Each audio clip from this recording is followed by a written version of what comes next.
And welcome on in to the Third Round Reversal Fantasy Football Podcast. Brett Malamuth here with you, along with Zach Malamuth. Zach, what's going on? Not much, Brett. I mean, I had a great week of fantasy football. I am ecstatic. I actually, 8 leagues, I went 7-1 this week. I was on fire. Yeah, pretty good. I mean, for me, it was a bit of a split week. Dynasty's team seems to be rolling. The redraft is sputtering a little bit towards the end of the regular season here, and hoping to get here into the playoffs. And so, listen, the ESPN leagues right now, today is the trade deadline, and so we're going to be breaking down some potential targets that we see fit for you to go after, as well as obviously the dynasty scene. We're always on the dynasty scene. Subscribe to us. Check out some of our previous episodes as we go break down dynasty as well as redraft each and every week. Subscribe to us on YouTube, wherever you get your podcast. Give us a thumbs up and get your comments in as we're live, because we're answering some questions as you have them coming in. But Zach, let's just jump right into some of the bigger news here. Biggest news coming out of the last week: Jonathan Taylor. He is out 2 to 3 weeks, having some thumb surgery, and so it comes down to him being able to grip that football and what it means for the Colts. Is this a big Zach Moss coming on here down the stretch? I mean, yeah, I think you kind of have to go back to what they did the first couple of weeks, where it was Taylor who wasn't there, holding out or injured, and they really had to get Zach Moss involved. They did a great job of that. Zach Moss was one of the top running backs in fantasy football in that span. I believe he was running back 2 or 3 during that span. Really, really solid numbers each and every week. I think the biggest thing for the Colts in the end is that Moss in his running game, that didn't happen a lot while Gardner Minshew was in at quarterback. It was mainly Anthony Richardson, and Moss was still putting up those numbers. So, I mean, sky's the limit for Zach Moss. He stepped up time and time again while Jonathan Taylor was out. I think if they go back to Zach Moss and continue what they were able to do early in the season, he can be a really, really top guy and maybe a league winner at some points if he's still in there during playoff time. Because, I mean, the numbers don't lie what he was able to do in those first couple weeks. And with Taylor out now a couple weeks, I think that's going to be huge for Zach Moss, a big time, probably RB2 while Taylor is out. Yeah, so interesting enough, it seems that obviously, if you think back to the preseason, he did get hurt, missed a couple weeks, then he comes back in. First week he doesn't play, but weeks 2 through 6, I believe, were right up until Jonathan Taylor came back. Finished in 5 of those 6 weeks as a top 10 running back, 2 of them where he finished in the top 5. And so, yeah, this is a guy that has the ultimate firepower, that home run ability. We saw it come forward, and so I'm looking for, this week, it's a little bit of a tempered expectation, because as we speak about every single week, when it comes to when you play against the Tennessee Titans, like they play against Derrick Henry, they practice against him, and they've been very well prepared for the run. This might be one of those weeks where I'm going to temper the expectations. I'm not going to go all in on the Zach Moss train, but I do think that he has some favorable games coming down the stretch. Cincinnati, Pittsburgh, even Atlanta, some of those games where they might have the ball, they might be up in those games, and so needing to run the ball. Vegas, obviously, we talk about them, and they're week 17, so we'll see. Obviously, we see the 2 to 3 week time span for Jonathan Taylor. That's just an estimate. I mean, there could be a setback or whatnot. That could be just a fast track thing. Obviously, the report came to Murphy when he said it to a reporter, and he always sort of speaks tongue in cheek a little bit, and likes to hype his guys up. So we'll keep our eyes on the progress of Jonathan Taylor, listen to the press conferences, things like that. But could be a really good stretch here, maybe this week, but for the rest of the season, if you have Zach Moss. Yeah, definitely, Brett. And I mean, the Colts are a solid team right now. They're 6-5. They still have a chance at maybe that wild card spot they're really looking at. down there, definitely behind Jacksonville. So they'll probably not get the division. But I mean, they're going to be going for games. Like Zach Moss is going to be a integral part of this offense. And I think in these next couple of games, they'll really get him involved. It should be a good couple of weeks for him. Yeah, definitely should be interesting. And again, we will continue to monitor progress of Jonathan Taylor as we move forward. Let's jump to our next headline here now, though. Chris Olave took part in individual drills today, but he is right now listed as questionable as he had a concussion in the third quarter of this past weekend's game.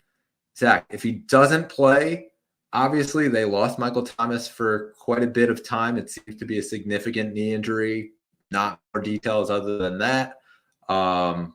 Where do we see them going forward here, the Saints, without Chris Olave? And then if they do have Chris Olave, are you comfortable putting him in your lineup coming off a concussion game? See, I mean, maybe like, I would say, even though he was doing individual workouts today, I think the NFL has been a lot like more secure when it comes to concussions and not risking players. They're definitely less lenient to let those guys play. So I think he might end up being out a week. If he is, then I mean, it's okay. You got to go with other options. I would say the top option for New Orleans this weekend is Rashid Shaheed, but he is also questionable right now as we speak. And he's also more of a deep threat. So I don't really see him as that guy who's going to get a ton of targets and really eat into the passing game work. I don't see that too much. I would end up saying maybe they go to the tight end a little bit more, Juwan Johnson, or they just kind of take it with their offense, how they have a lot of people like when they have Taysom Hill. I mean, Taysom Hill has been really, really good the last couple of weeks. If they continue to go with Taysom Hill, they maybe get Alvin Kamara, of course, involved. And I think that's going to end up being more of their passing game. They're playing Detroit this week, Brett. I think if they're without Olave, they might get absolutely destroyed in this game.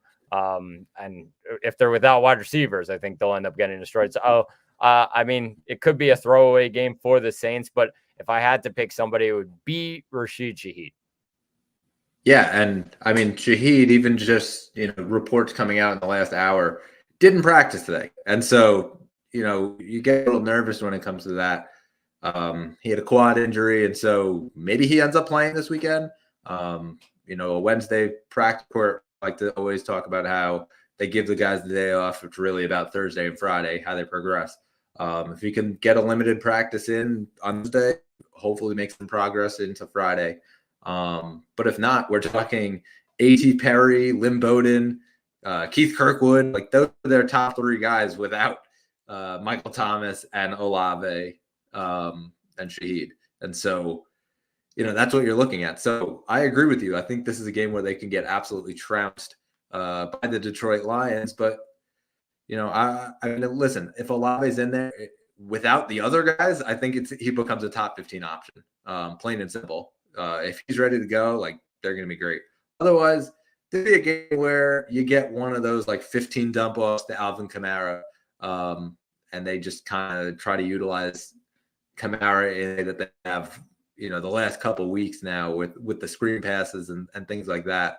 But otherwise, yeah, like Juwan Johnson might come play here. I've seen him get picked up in a number of leagues, and so there are possibilities. Somebody's going to have to catch the ball, and especially if they're down, like they're going to have to be throwing the ball. So yeah, it's a bit of a scary week now for New Orleans, especially if Olave doesn't play. However, if Olave does play, top 15 option, I don't think that there's much dispute to that.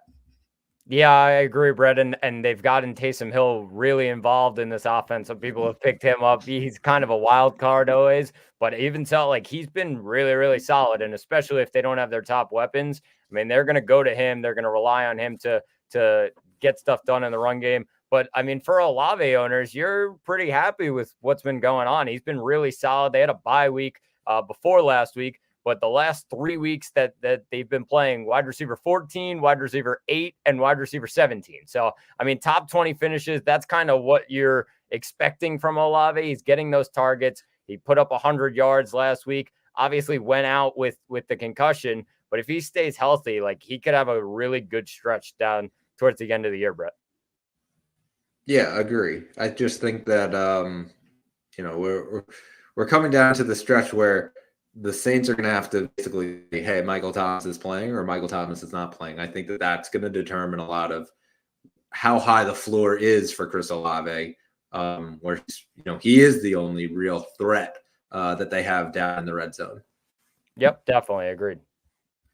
All right, so let's head into our standouts of the week, and we have to start with Kyren Williams, who finished as the running back 16 carries, 143 yards, catch on 6 targets for 61 yards and 2 touchdowns. Zach, he had 38.4 standard PPR points. Just break down as a Kyren Williams owner who was graced by the presence of Kyren Williams in your lineup this weekend. I was going to say, Brett, in Dynasty, put up 220 points. I think that's my all-time high in Dynasty. We've only been going for 2 years now. I smoked my opponent this week. It was unbelievable, but that was mainly due to Kyren Williams. He had 44 points in our Dynasty League, 38.4 in regular PPR. I mean, unbelievable stuff. And I kind of was expecting this, Brett. Of course, they cut or waived Darrell Henderson after he was kind of the lead guy for a little while. Kyren's coming back. They waive Henderson. They keep Royce Freeman, who also was pretty involved in this game. I think they just took advantage of the matchup here, Brett, and really took it to Arizona. I think Matt Stafford actually went out during this game. Correct me if I'm wrong. I think that kind of led to more of Kyren Williams getting involved. Unbelievable stuff on the ground, getting him involved in the passing game. I mean, the biggest one, the 56-yard run that he had down the field, just great stuff from Kyren Williams. And I'm expecting a lot of the same for the next couple weeks, Brett, especially if Stafford's on and off healthy. Like, they will ride the run game till it doesn't work anymore. I think Kyren Williams has a lot of talent and is a really key figure while he's healthy in this offense. Yeah, Stafford came out briefly, but unless he had a good performance as well in his own right, still only threw 33 passes. They kind of seem to lean into the run. But listen, this is the offense that Sean McVay really wanted to have going, where it was through Kyren Williams. He was the focal point of the offense. Not Cooper Kupp. It was coming through Kyren Williams and then kind of mixed in the other guys. We're starting to see that little bit of a transition now where he's the lead guy on this offense. And I think that that's going to continue a bit now as we move forward. Obviously, the injury to Cooper Kupp and what that looks like going forward. And so, yeah, I think this is going to be a Kyren Williams-led offense with Puka Nacua and Cooper Kupp kind of as those secondary roles. Yeah, definitely, Brett. And if you're putting up 40 points, don't change what you're doing. They smoked Arizona, so they're probably going to keep it going with that type of offense. Yeah, I don't blame for that at all. I think that, again, if you are a Kyren Williams owner, you're very happy, obviously, heading into this next couple of weeks stretch here where it might be more of the same as long as the results keep following. Definitely. So we jump to our next standout, and it was Mike Evans. 6 catches, 70 yards, and 2 touchdowns. He had 9 targets in this game, 25 standard PPR points. He finishes as wide receiver 2 behind only Tyreek Hill. Zach, let's break down Mike Evans. It seems like every single week we trash on the Buccaneers and the receivers and the quarterback, obviously. Like, this was a really good performance, though, for Mike Evans, and I think that the narrative might start to change, at least on him, as far as it goes with the Bucs. Yeah, Brad. I mean, of course, like, game script's going to help you out. The Bucs are not a great team this year. They're losing a ton of games, but I mean that helps when you got guys at wide receiver on this Bucs team, Godwin and Evans, mainly Evans, because he's getting, I mean, a ton of targets. Had 10 in week 10, 12 in week 11, had 9 last week, and he's putting up touchdowns, which is even bigger. And we always say that kind of puts players over the top in fantasy football. Once you're getting into the end zone consistently, he's been rock solid since their bye week, Brett, just getting a ton of touchdowns. He has 6 of them in 6 weeks or 7 weeks or so. Just unbelievable numbers. And if they continue to get the ball to Mike Evans, he's going to continue to put up points. The biggest thing about Mike Evans, I think, is the deep threat as well. He's getting longer plays. That leads to a lot more fantasy points. So I feel like they're going to continue to roll with that. And as long as they're losing in games, I mean, it's hard to really root for a team to start losing, but it's really helping Mike Evans in fantasy terms. He's putting up a ton of points, and definitely a bright spot for Evans owners. Yeah, he's had 4 touchdowns in his last 3 games, and it's 5 out of his last 6 games that he scored a touchdown. And then so, listen, if you can keep getting into the end zone, he's going to keep racking up those points. He's now only 150 yards away from his 10th straight 1,000-yard campaign. And so I think that this is going to be one where he gets that because he's going up against Carolina and a team that hasn't really been that strong, especially against the pass. I think that this is going to be a pretty good matchup for him. Yeah, definitely, Brett. And in the top 5, 2 of the last 3 weeks, it just really, really solid numbers. And it's going to help him later in the season, like you said. Yeah, absolutely. And now we just go down the list here to our last standout. It's Rashee Rice. And listen, we've been talking about the Kansas City offense the last couple of weeks. They get a win in Las Vegas, 31-17. Patrick Mahomes looked like he could be on the up and up from what he was the first couple of weeks. Kind of spread the ball around a bit. He found Justin Watson quite a bit. He found Rashee Rice quite a bit, as well as obviously Travis Kelce. Rashee Rice goes 8 catches on 10 targets. He had 107 yards and a touchdown, 24.7 standard PPR points. He finishes as wide receiver 3. Zach, I mean, this is a coming of age right now for Rashee Rice. As far as it goes now, do we actually put him into legitimate wide receiver 2 territory on this Kansas City team? I wouldn't say it just yet, Brett. I'm a little bit iffy as an owner of Rice in 3 or 4 leagues. Like, a really solid player, but I need the consistency. And that's, I mean, we've been talking about that for years, Brett, the consistency in this Kansas City offense. There's really nobody other than Kelce who really has like that consistency factor. And that's what makes him so great in fantasy football. I think I'm waiting just a little bit more. I mean, this was the first time since week 3 that he had over 7 targets in a game. Just kind of figuring things out. He's getting those targets, which is great. By far his career high. He hasn't had more than 5 this season until now. He had 8. So if I can see it on a more consistent basis, then yes, I'll definitely buy into Rashee Rice. I feel like he's a flex option each and every week. That's where I'm still going to put him. It kind of depends on matchup always. I was actually expecting this Vegas matchup to just be circled around Isaiah Pacheco and just let him go to town on this weak Raiders run defense. But it turned into some of the passing game. And credit to Rashee Rice and credit to Patrick Mahomes for spreading the ball around, finding those open receivers. A big game for Rice. Like I said, I still have him in flex territory. Yeah, I agree with you. I think that, well, first off, when I said wide receiver 2, I actually meant pass catcher number 2 on the Kansas City offense with Travis Kelce, obviously, is the number 1 guy right now. But yeah, I agree with you. I think that there hasn't been any sort of consistency. And one week it might be Rice, the next week it might be Watson, the next week it might be Kelce. We're not really sure. It's been this weird year for Kansas City, and you could be sure that they're going to go out and get a pass catcher in the offseason, whether it's free agency or trade or draft.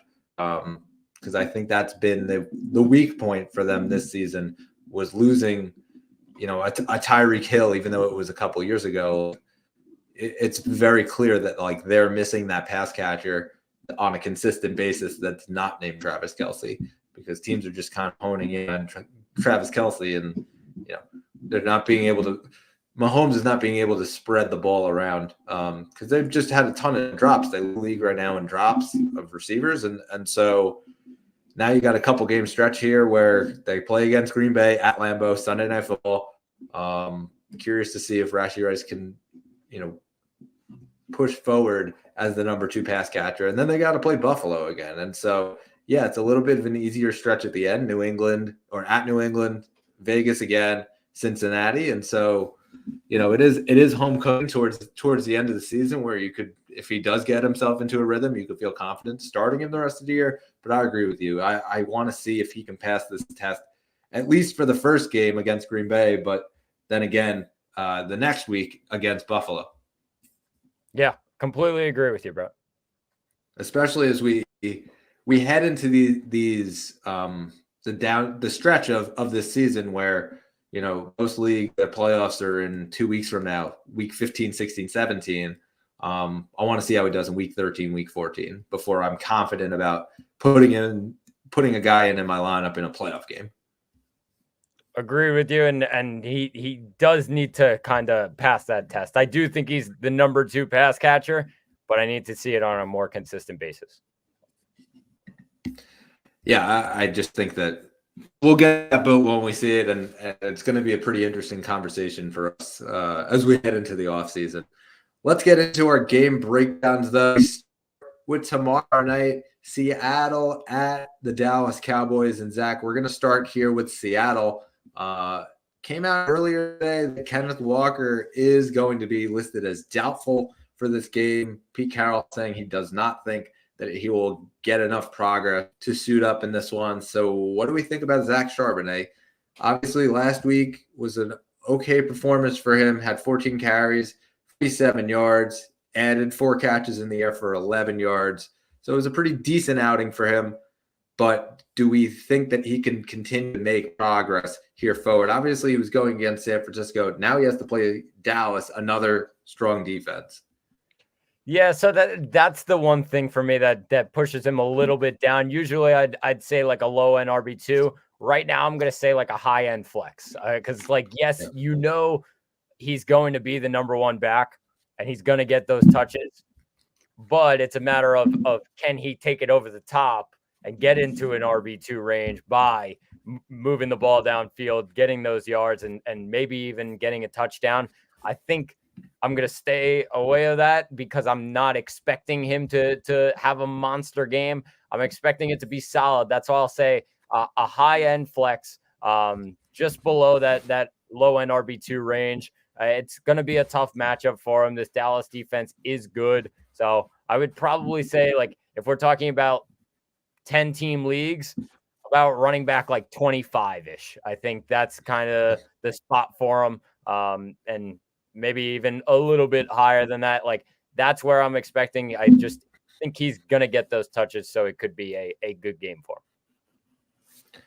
Yeah, I agree. I think this is going to be one of those games where he's a high-end flex coming into it with the potential that he does get that higher-end running back 2 numbers. I don't know that we're going to see so much because they've just been so good this year. They are really good on offense. And so I think they're going to put up a lot of points on Seattle, and therefore Seattle's going to be throwing the ball quite a bit. I think this could be one of those games where we sort of start to see a little bit of a shootout. Not that the Dallas defense is going to break down, because I don't see that by any means. I just think that in order for Seattle to stay into the game, they're going to have to put up points. So they're going to have to throw the ball. So Charbonnet might not factor in as much, might factor in a little more in the screen game than he does in the carries. Yeah, I agree with you. And I'm going to temper expectations for the wideouts because, Dallas's defense, the corners have just been unbelievable. They lost Trayvon Diggs, and everybody said, well, all right, the Dallas defense, they're a little bit open. Teams could take advantage of them. They said, nope, we're still really good. DaRon Bland breaking NFL records, unreal what he was able to do and taking that one to the house on Thanksgiving. But for DK Metcalf and Tyler Lockett, as well as Jackson Smith and Jigba, I'm going to temper expectations a little bit. DK probably a wide receiver 2, And then the other ones are flex plays for me. I'm actually benching Lockett in one of my leagues that I have just better options that I'm going to go with. This matchup's not going to be an easy one, even though they'll probably be down in the game and they'll be throwing. Still don't think it's going to be easy for them, and not expecting a huge game for any of these guys.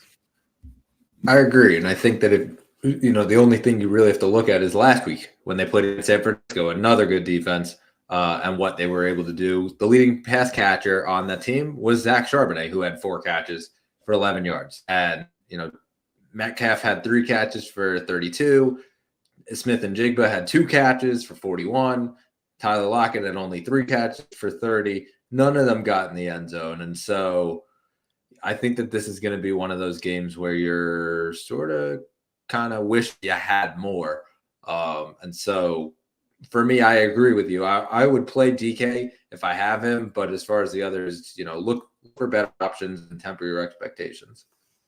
Definitely, Brendan. As for Dallas, I'm going to say Tony Pollard, really good matchup this week. Like McCaffrey really took advantage of this Seattle defense, and Pollard. I mean, I've been going up back and forth because he's had some great weeks, he's had some terrible weeks, and the last couple have been pretty solid. Brett, he's gotten into the end zone, so like that works for Pollard owners. It's going to be a good matchup for him. I think he's a clear RB1 for this game. I'm expecting a lot from him. I would say for the rest of the guys, probably just start your guys. CD's in the lineup. I think Cooks is probably a flex play. He's a little bit inconsistent and in terms of his fantasy numbers. He has a good week one week, then a bad week the other. So you're kind of picking and choosing. I think he could have a solid game, but I'm expecting Dallas to really roll in this one. So I don't know if they're going to be passing a ton. I think they could ride with that run game, Brett. Yeah, I agree. I think that Brandon Cooks has been, he's been up and down, and it's not like he's gotten this huge target share. He did 4 catches, 72 yards, did score a touchdown last week. So he should definitely be rostered. That's not a concern. And if there is somebody in the league that's looking at selling Brandon Cooks for a lower price, that might be a guy that you potentially check on, because this whole Dallas offense is just rolling right now. And I think that's going to continue through the rest of the regular season. For me, I think that Dak is a set and forget guy right now. Just keep riding that wave. Obviously, if you have Dak as your second quarterback and you drafted a Patrick Mahomes, obviously reconsider. But for the most part, Dak is a set and forget it. Quarterback 1. Tony Pollard, you're rolling him out there as well, and I think this is a match for him. Same with CeeDee Lamb. I think CeeDee Lamb obviously is going to be the focal point. And actually, believe it or not, Jake Ferguson is a lower end streaming option right now because Seattle hasn't been amazing against tight ends. And I think that, if they can open up the middle of the field, Jake Ferguson's going to be able to slot himself right in there. This could be one of those games where he takes advantage of that. Last week, he didn't really do too much, only 1 catch, 35 yards, had 3 targets. And so the expectations are low on him. So I don't know that they're going to be closed in on a guy like Jake Ferguson. Could be a potential opportunity. Definitely, Brett. I think he's in that low end tight end 1 range. Just as he's been, even though it was a bad week last week, he's been one of the more consistent tight ends. Just putting up big numbers in certain games. I think it's a great matchup for him. Yeah, I think you just kind of have to burn the tape from last week, and everybody else kind of scored. They were going against a weaker team, and so it didn't really matter to them how they got points. They got a ton of them. And so, yeah, it just wasn't Jake Ferguson's day. It happened to be everyone else's. I think that that'll change moving forward. Yep, definitely.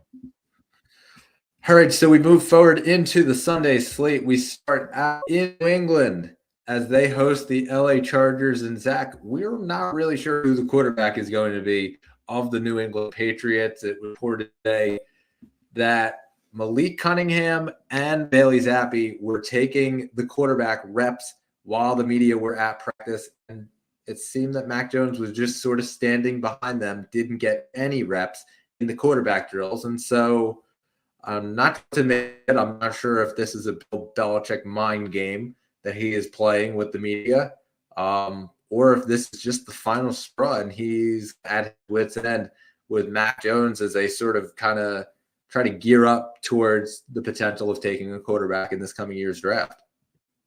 Yeah, I mean it's interesting, Brett. I think they're gonna end up benching back for the rest of the season.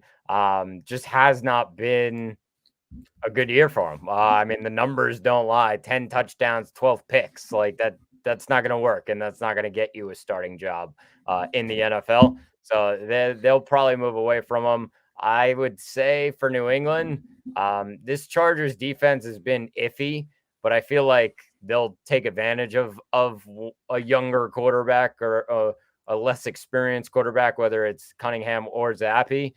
And I'm going to stay away from basically everybody in this New England offense except for Ramondre Stevenson.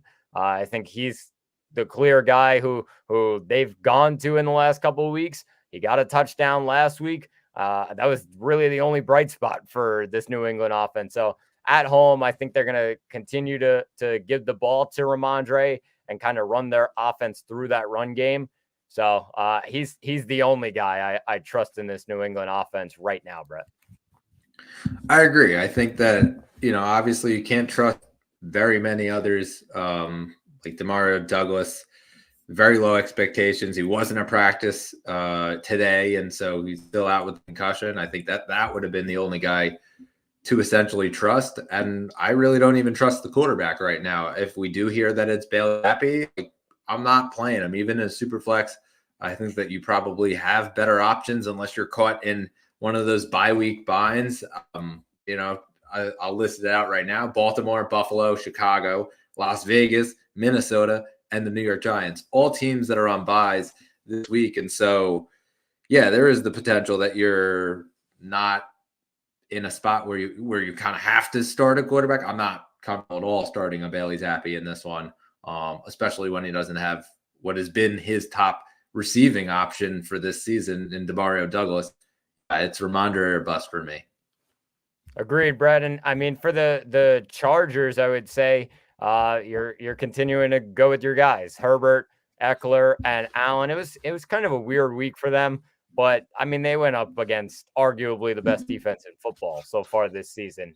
Pretty surprising that we were saying that after how iffy they were last year, the Baltimore defense. They are a dangerous team on defense, and it's always going to be a tough matchup for anybody, even the top guys in the league, going up against them. Keenan Allen still had a great game. Of course, you're wanting a little bit more from Austin Eckler. Didn't do too much in this one, but I feel like this New England defense has been really solid, but I think the Chargers have a bounce back game in this one, and you're comfortable with your guys. The biggest question also is Quentin Johnston, Brett, because just been inconsistent on and off. Got hurt last week.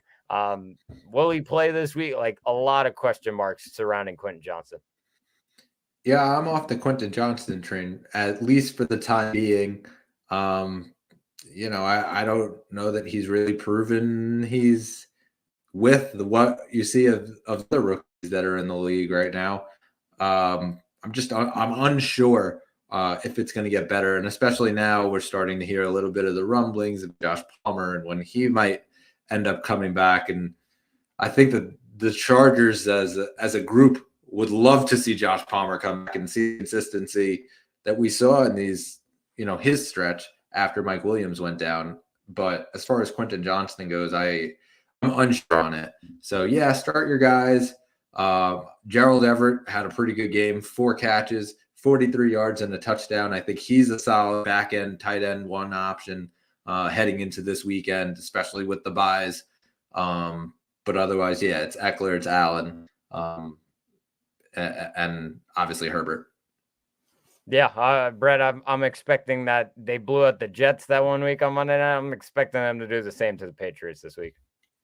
Yeah, and it might actually be a pretty good week to have the defense going up against, because it's a defense that hasn't been that good. However, I think this could be a week where they get a lot of sacks, could rack up the points here from a fantasy standpoint. 100%. All right, so we jump to the next one here. It is Arizona at Pittsburgh. And Zach, we got to start in Pittsburgh, where Matt Canada fired as the offensive coordinator. They come out first game, expectations are it's going to be more of the same, and it really just wasn't. It seemed that the guys that were being underutilized in the new regime's eyes, Pat Freiermuth and Najee Harris. Pat Freiermuth goes 9 catches on 11 targets, 120 yards, doesn't get in the end zone, but gets a huge workload. And then Najee Harris, 15 carries, 99 yards. He gets himself in the end zone as well. And Zach, listen, they still use Jaylen Warren. He had 13 carries for 49 yards. But is this going to be more so the redemption tour for Najee Harris?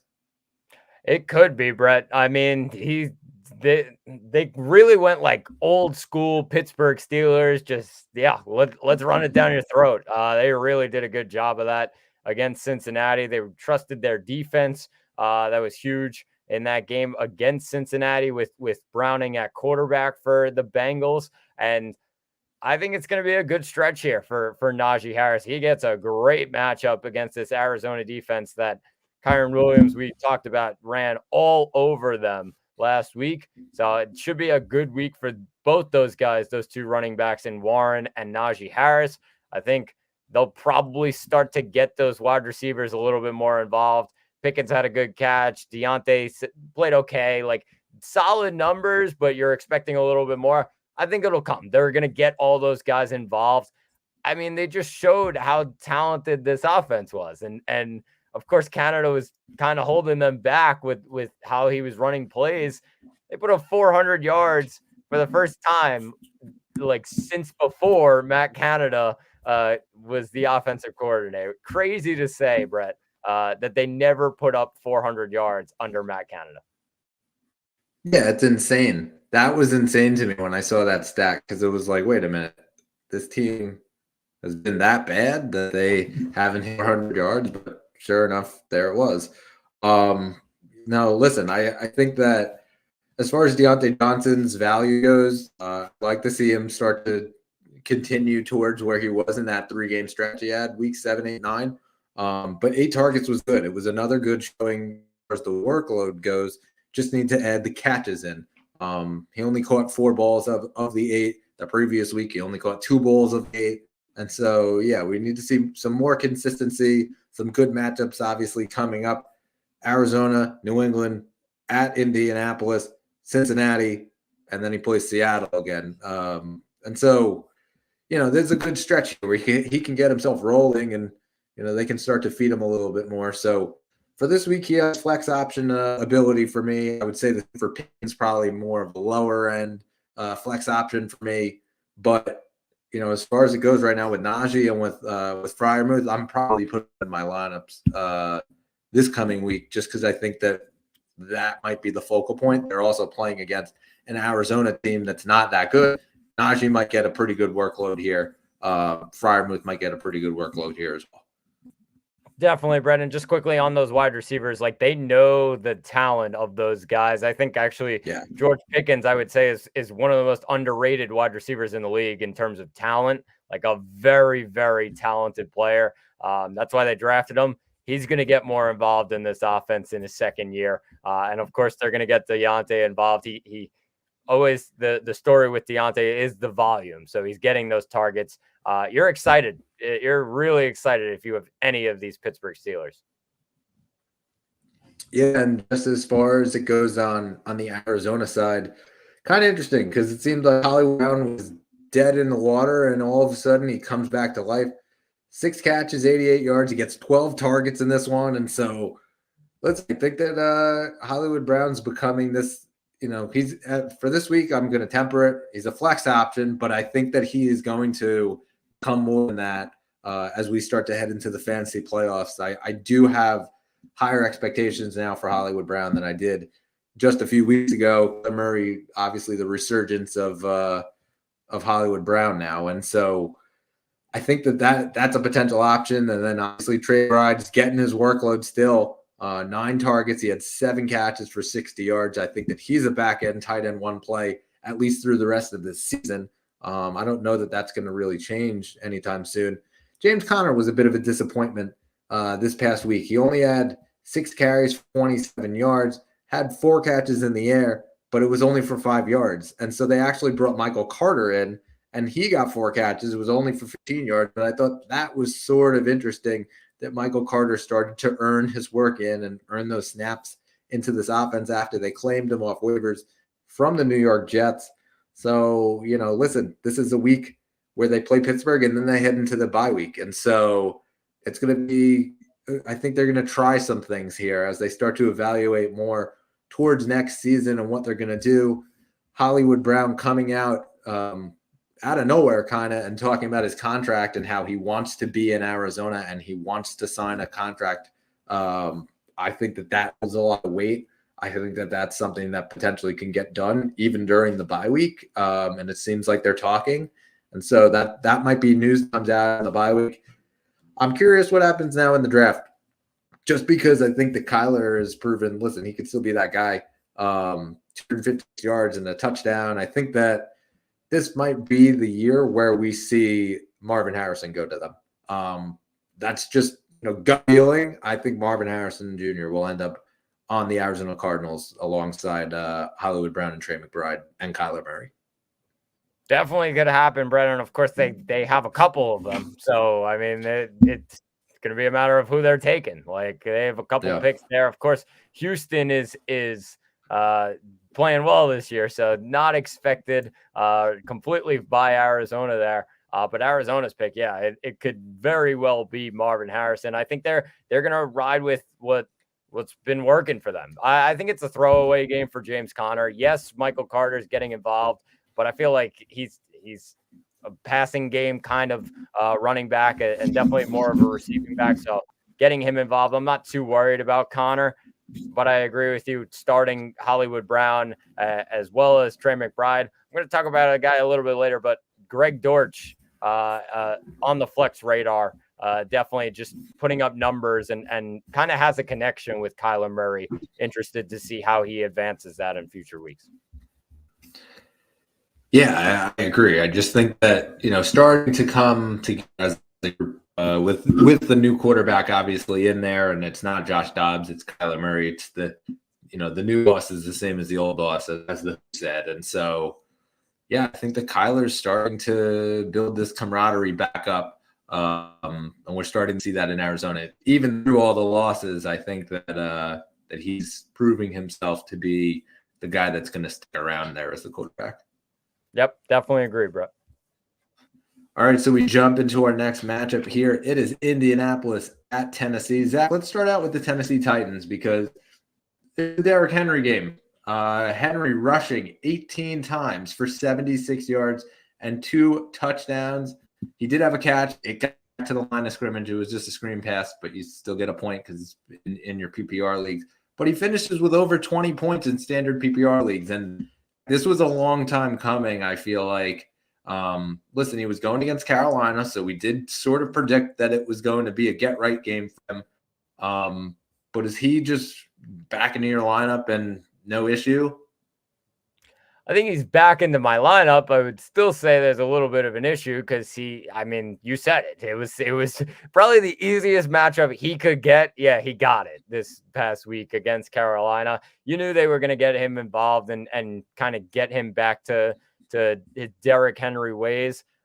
I feel like heading into this week, like, Indy's a good team, Brett. Like, they are a really good team. They are going to be without Taylor, but they've been rock solid so far this season under Gardner Minshew while he's been in there. And I actually think Indy, I think they'll win this game. They might be up in it. That's a little bit worrying for me because how do you continue to get Derrick Henry involved when you're losing? Like, Tennessee has been losing a lot this season. So it's a tough matchup for that. And I'm tempering expectations just a tiny bit after a really solid week. I feel like if I can see more consistency on the Derrick Henry side and they get him involved each and every game like they have in the past, then I'll feel more confident. But right now I'm still a little bit iffy. I think he kind of had a hand me matchup. Just get me going. And he got that with Carolina last week. Yeah, I agree. I just think that, I agree with the fact that you'd say Indianapolis has had a really good defense, and they have. Listen, they cut Shaq Leonard. They're a good team, and I think that Gardner Minshew sort of has righted the ship when we didn't really think that was going to be possible. I think that they're going to be up, and it might be an issue for Derrick Henry just as far as that he doesn't really get a lot of looks in the passing game. And, this past week it was a little different because none of the running backs got the looks in the passing game. Tyjae Spears only had a catch per yard also.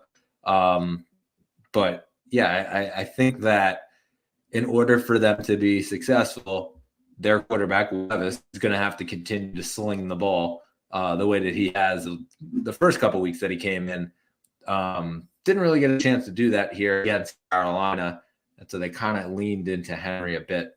That said, I think this is going to be a game where DeAndre Hopkins starts to get a little bit more work. He only had 3 catches for 49 yards. I think that a lot of Hopkins owners were very disappointed. That said, I think that the upside's really – there's a ceiling that's lower, I think, on DeAndre Hopkins than what might have been after that first week with Will Levis. I think the ceiling has gone down a bit. Probably still deserves at least a back-end wide receiver 2 to a flex option. Not knocking that, but I really don't see the potential for wide receiver 1 numbers. I think that there is still a ceiling cap on here. Yeah, Brett, I think this is a huge matchup for DeAndre Hopkins. Although it wasn't Will Levis starting in that game in week 5, they got DeAndre Hopkins the ball in that game. That was his best game of the season. 8 receptions on 11 targets, 140 yards. His best game of the season, like I said. So they're going to get him involved. There's a little bit of weakness in that Indy secondary.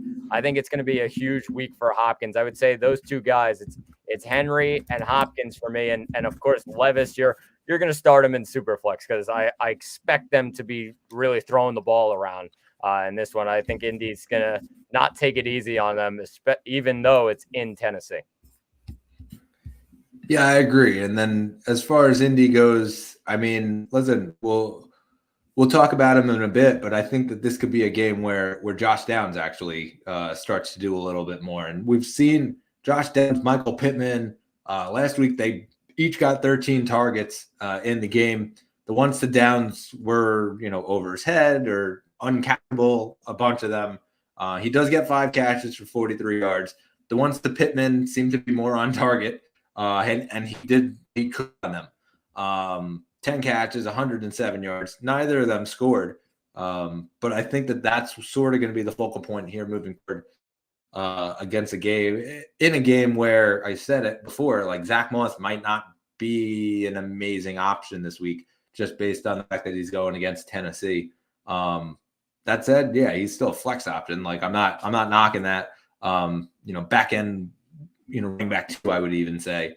But at the same time, I'm not sure that the production is going to be as high as people are making it out to be. I think that this is more for the receivers to come forward. And listen, Gardner Minshew has actually been pretty decent. Not that bad of a matchup. It is a potential, back end super flex play. I think that this is one of those weeks where he went his points.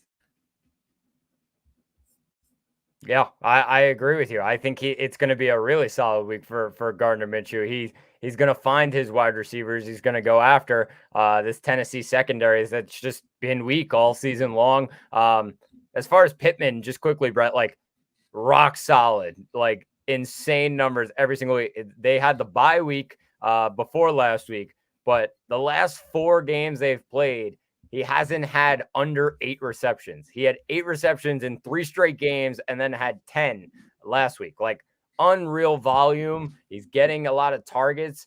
That's huge. So he's a big time high end wide receiver 2 for me because they're going to be throwing the ball. And that the top target out there is definitely Michael Pittman right now.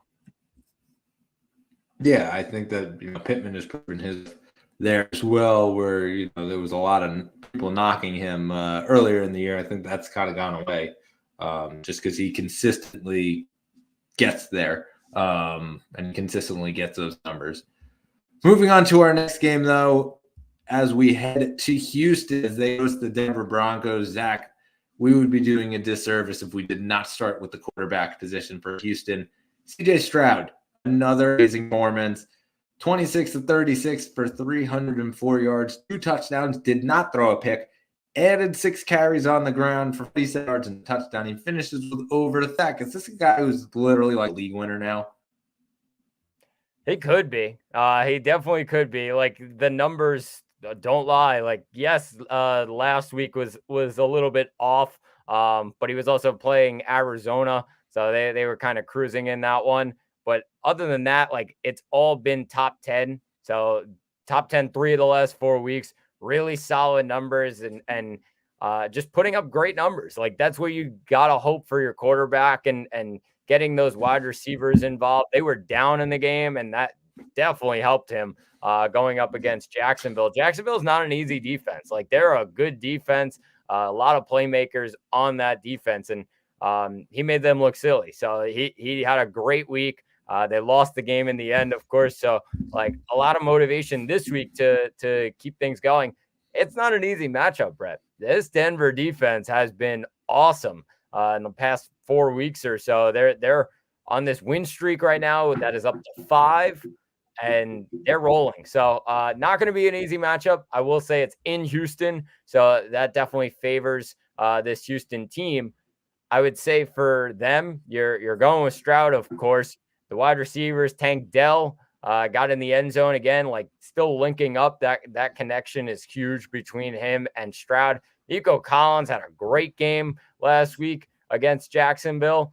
I would say just kind of start your guys for this team. And I think the biggest thing is Devin Singletary kind of took a stance. Finally, Pierce came back, and still I feel like Singletary kind of took his stance as the lead guy at running back for this Texans offense, Brett.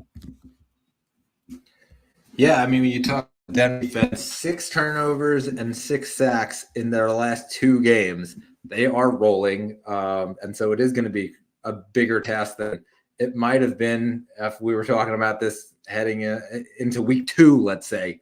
And vice versa. I mean, Houston was not expected to be as good as they are, and it seems that Nico Collins, Tank Dell, the weapons that CJ Stroud have definitely been way better than what was expected of them coming into this year. Listen, if you have Collins, if you have Dell, you're playing both of them.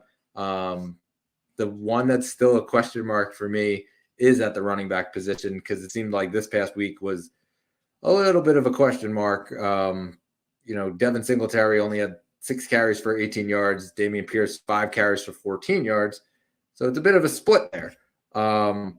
It was a game where they were throwing more. And so I think that you're probably still going back to Devin Singletary being the guy. I don't know that they're going to just erase that. So he's a flex option for me this week. As far as Pierce goes, I'm keeping him on the bench, stashing him. I see a lot of people were dropping him this past week. Not doing that yet.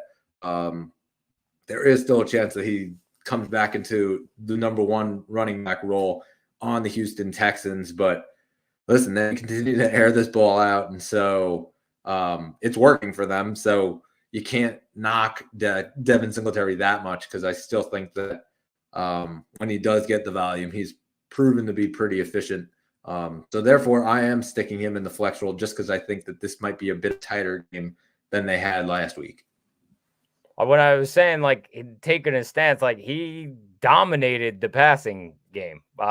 Really got involved. 6 receptions on 7 targets, 54 yards. And Dameon Pierce didn't get involved in the passing game really at all. So that's Right. huge from that standpoint. He's the running back in this offense that they're going to be rolling with, because I mean they're going to keep throwing the ball. Why not? You got one of the top quarterbacks in the league right now. Keep rolling with them and let them sling it around. So from that standpoint, yes, the carries were split, but I don't even know if they're going to be really focusing on it too much. I think it's going to be a lot more of the passing game, and you'll see Singletary on the field for that. Yeah, definitely agree. I think that this Houston offense, though, just has been so exciting to watch. We excited to see how they continue forward, and obviously it's leading a lot of dynasty owners down this path of, wait a minute, where did we go wrong? Thinking that CJ Stroud was not going to be this elite option. Yeah, definitely fair. I was kind of one of those people, but we won't talk about that. It's fair. I think we all sort of were. We all listen. It wasn't that we thought he was going to be bad. It was that when you compared him to the other two, we didn't think he was going to be as good. And that's surely as we're all wrong on that. We're all going to have to take the loss on that. I think that CJ Stroud has exceeded his expectations by a mile coming out of the gate here.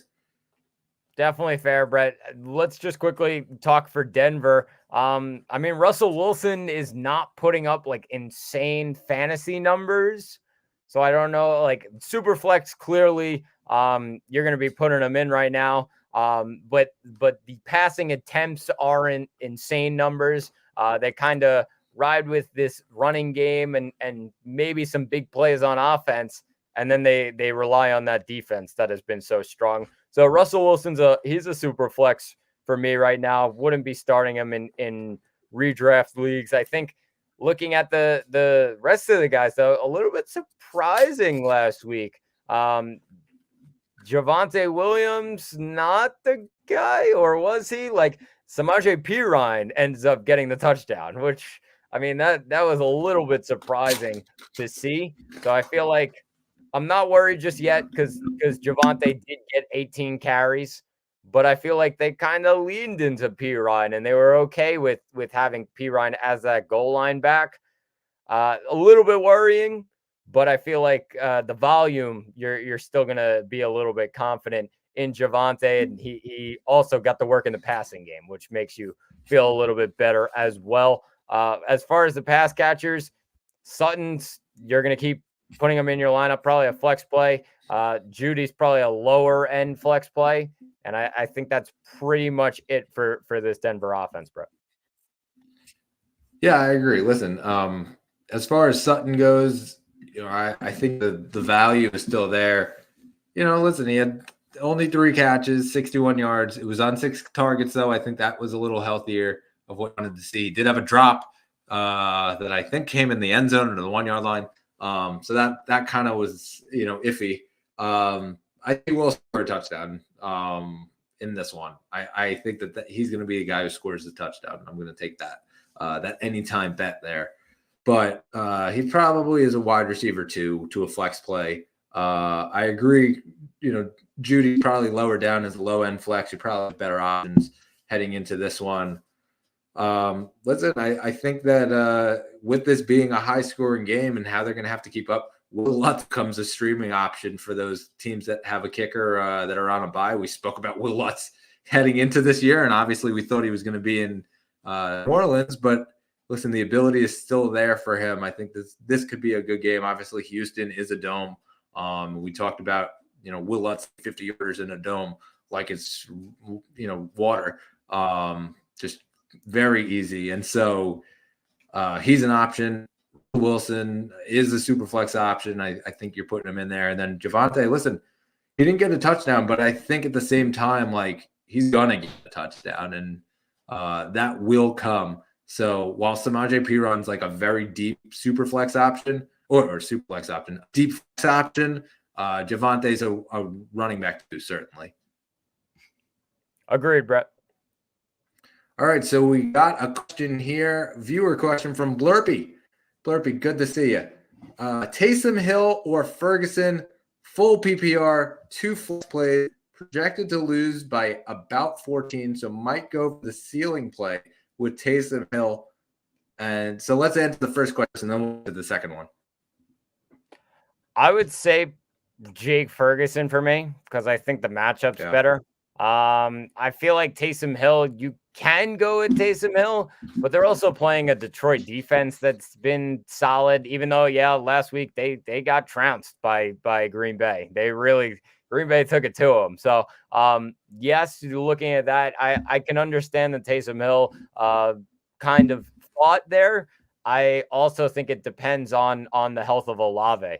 If we find out in the next 24 hours, because obviously Ferguson plays Thursday night, if we find out in the next 24 hours that Olave is practicing and he might have a chance to play, then I definitely lean a lot more towards Ferguson.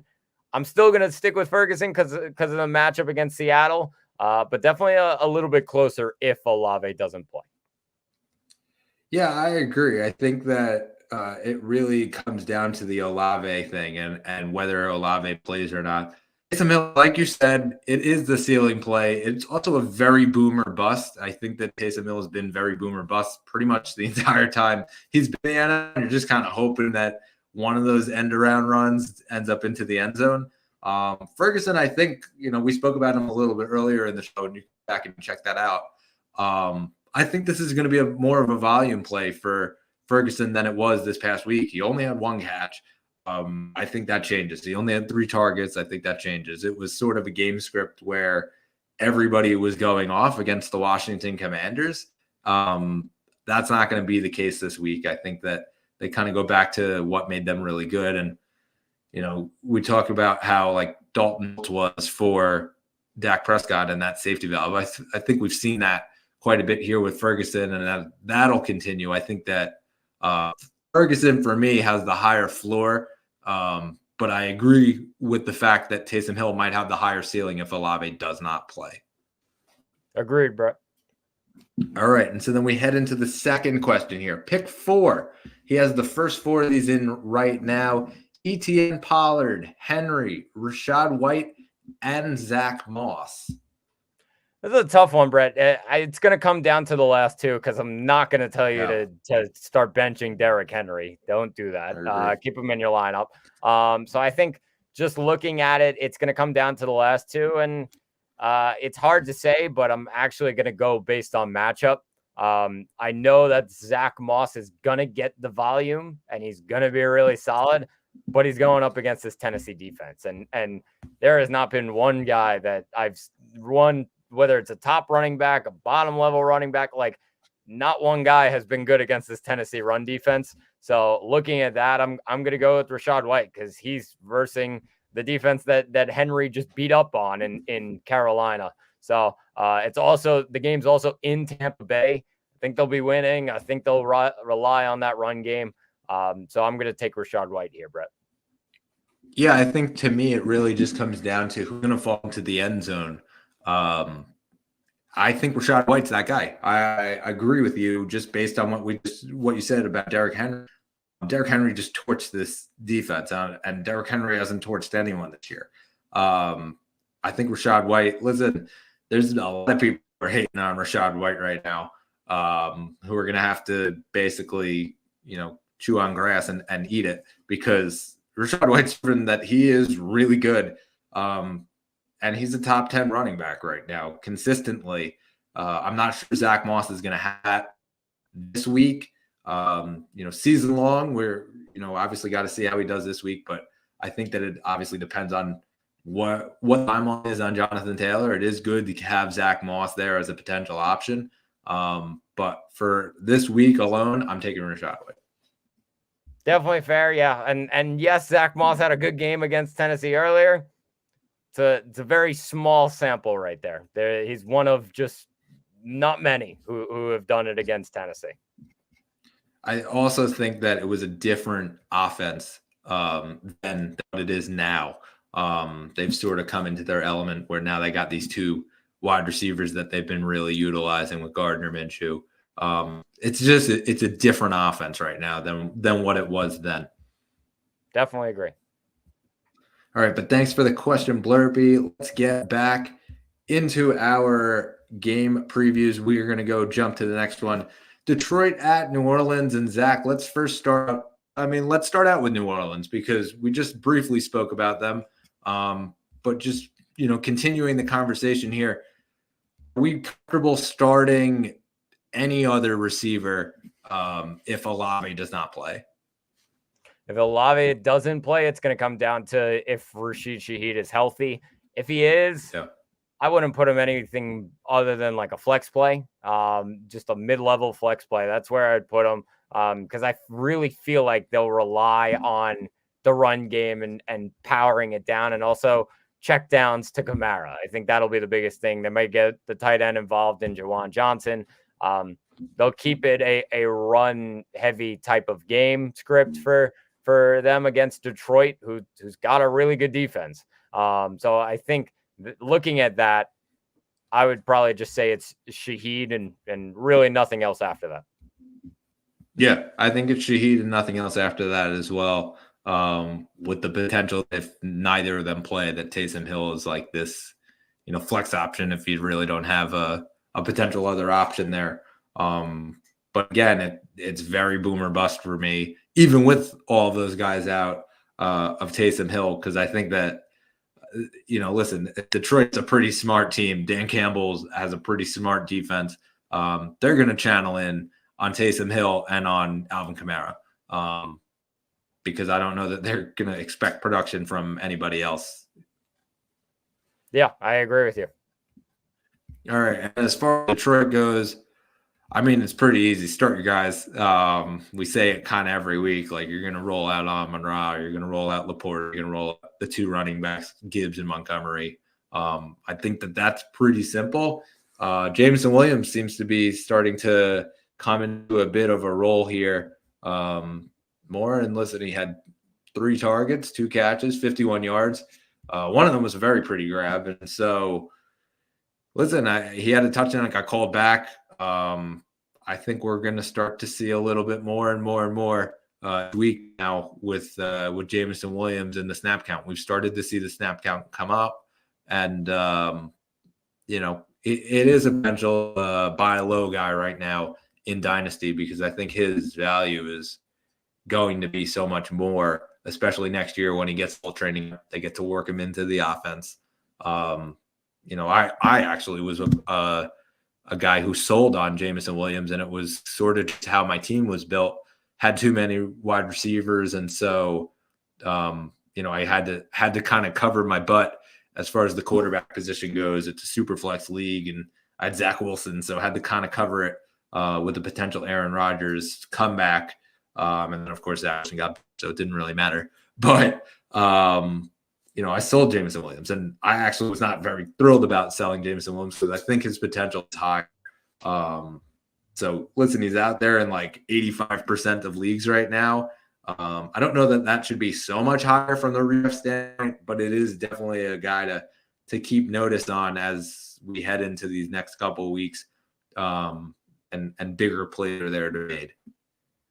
Yeah, I agree with you, Brett. Definitely a guy to keep on the radar. And I agree with you again with Detroit. Really just start your guys. Even though it was a tough week for them, still wasn't really like a bad week for many guys. Like Laporta got in the end zone, and Amon-Ra got a couple catches. Yeah, you're expecting a little bit more. But the running backs were solid, both in the top 25. They even on a bad day, they look somewhat good. So definitely start your guys for Detroit. It's going to be another solid week for them against this New Orleans defense. All right, so let's jump into our next game here. It is the Atlanta Falcons versus the New York Jets at MetLife Stadium. Zach, we have to first start with the biggest story that's going on in the Meadowlands, and it is that the New York Jets have opened up the 21-day practice window for Aaron Rodgers after he tore his Achilles at the very first week of the season, 4 days in. First off, let's just say how remarkable this is. It is just unbelievable to see each week the video comes out, and he's like bouncing around now on the sidelines, and he's bouncing around on the field throwing the ball. It's crazy. And so he finally gets back into practice. Listen, they're 4-7. So I think we need to temper the expectations a little bit about him actually coming back. I get that, like, he wants to make a point of coming back and being the fastest guy to ever do so and all of that. Long-term, his health, like his 40th birthday is Saturday. And so, long-term, there's a lot of scary, there's a lot of frightening aspects to the potential of coming back this season and what might not matter. Well, from a fantasy football standpoint, I think as a Garrett Wilson owner, you probably have to be a little bit thrilled with the fact that might be in the fantasy playoffs. You might have Garrett Wilson back. Yeah, I agree with you. Yeah, and for Garrett Wilson owners, getting Rodgers back in the lineup and uh, kind of hoping what you were going to get at the start of the year when you drafted Garrett Wilson somewhat early in the wide receiver range. He was going like wide receiver 7 in drafts, like very early. So that's kind of what you were hoping for as the season started. Obviously Rodgers goes down and all expectations kind of fly out the window.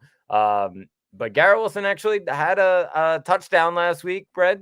Tim Yep. Boyle was in there and slinging the ball around for this week against Atlanta. Like, I would say it's just once again Wilson and Brees Hall. Brees Hall, like the game script kind of saved you because he had 7 receptions. I'm not expecting 7 receptions again from Brees Hall. It could happen. As maybe with Boyle as the quarterback, checkdowns are more of what he's going for.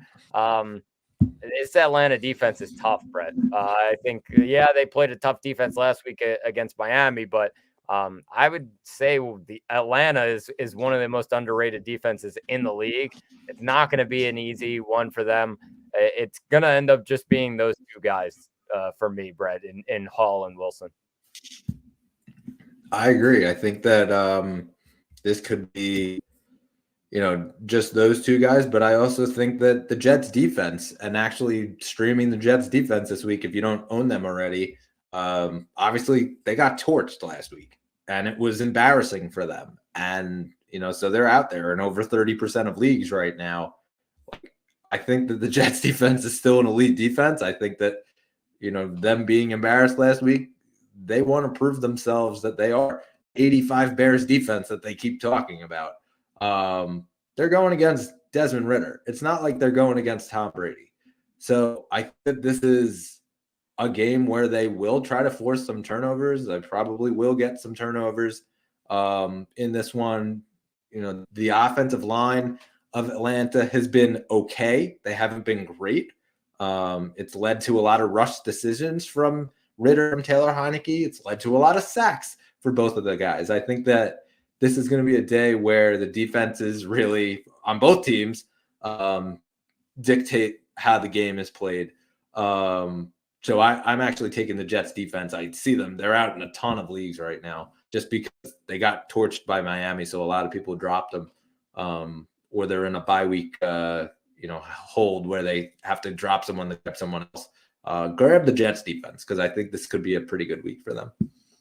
Yeah, I agree with you, Brett. And even though Atlanta's offense was pretty good last week, they were kind of rolling. And finally, Bijan Robinson had an unbelievable week. Finally, like I feel like they've started to hand the keys to him as the lead guy. They're giving him those rushing attempts. He got 16 of them last week. That's huge because he's going to get the receptions as well in the passing game. Ended up getting 3 receptions for 32 yards on 6 targets, but he also got the touchdown in the run game and led to a monster game for him. Finally, the day has come. He also had a touchdown, a receiving touchdown too, Brett. So that was huge. A big game for him. I would say there's probably not a worse matchup than you can get than the Jets defense in the week after going crazy.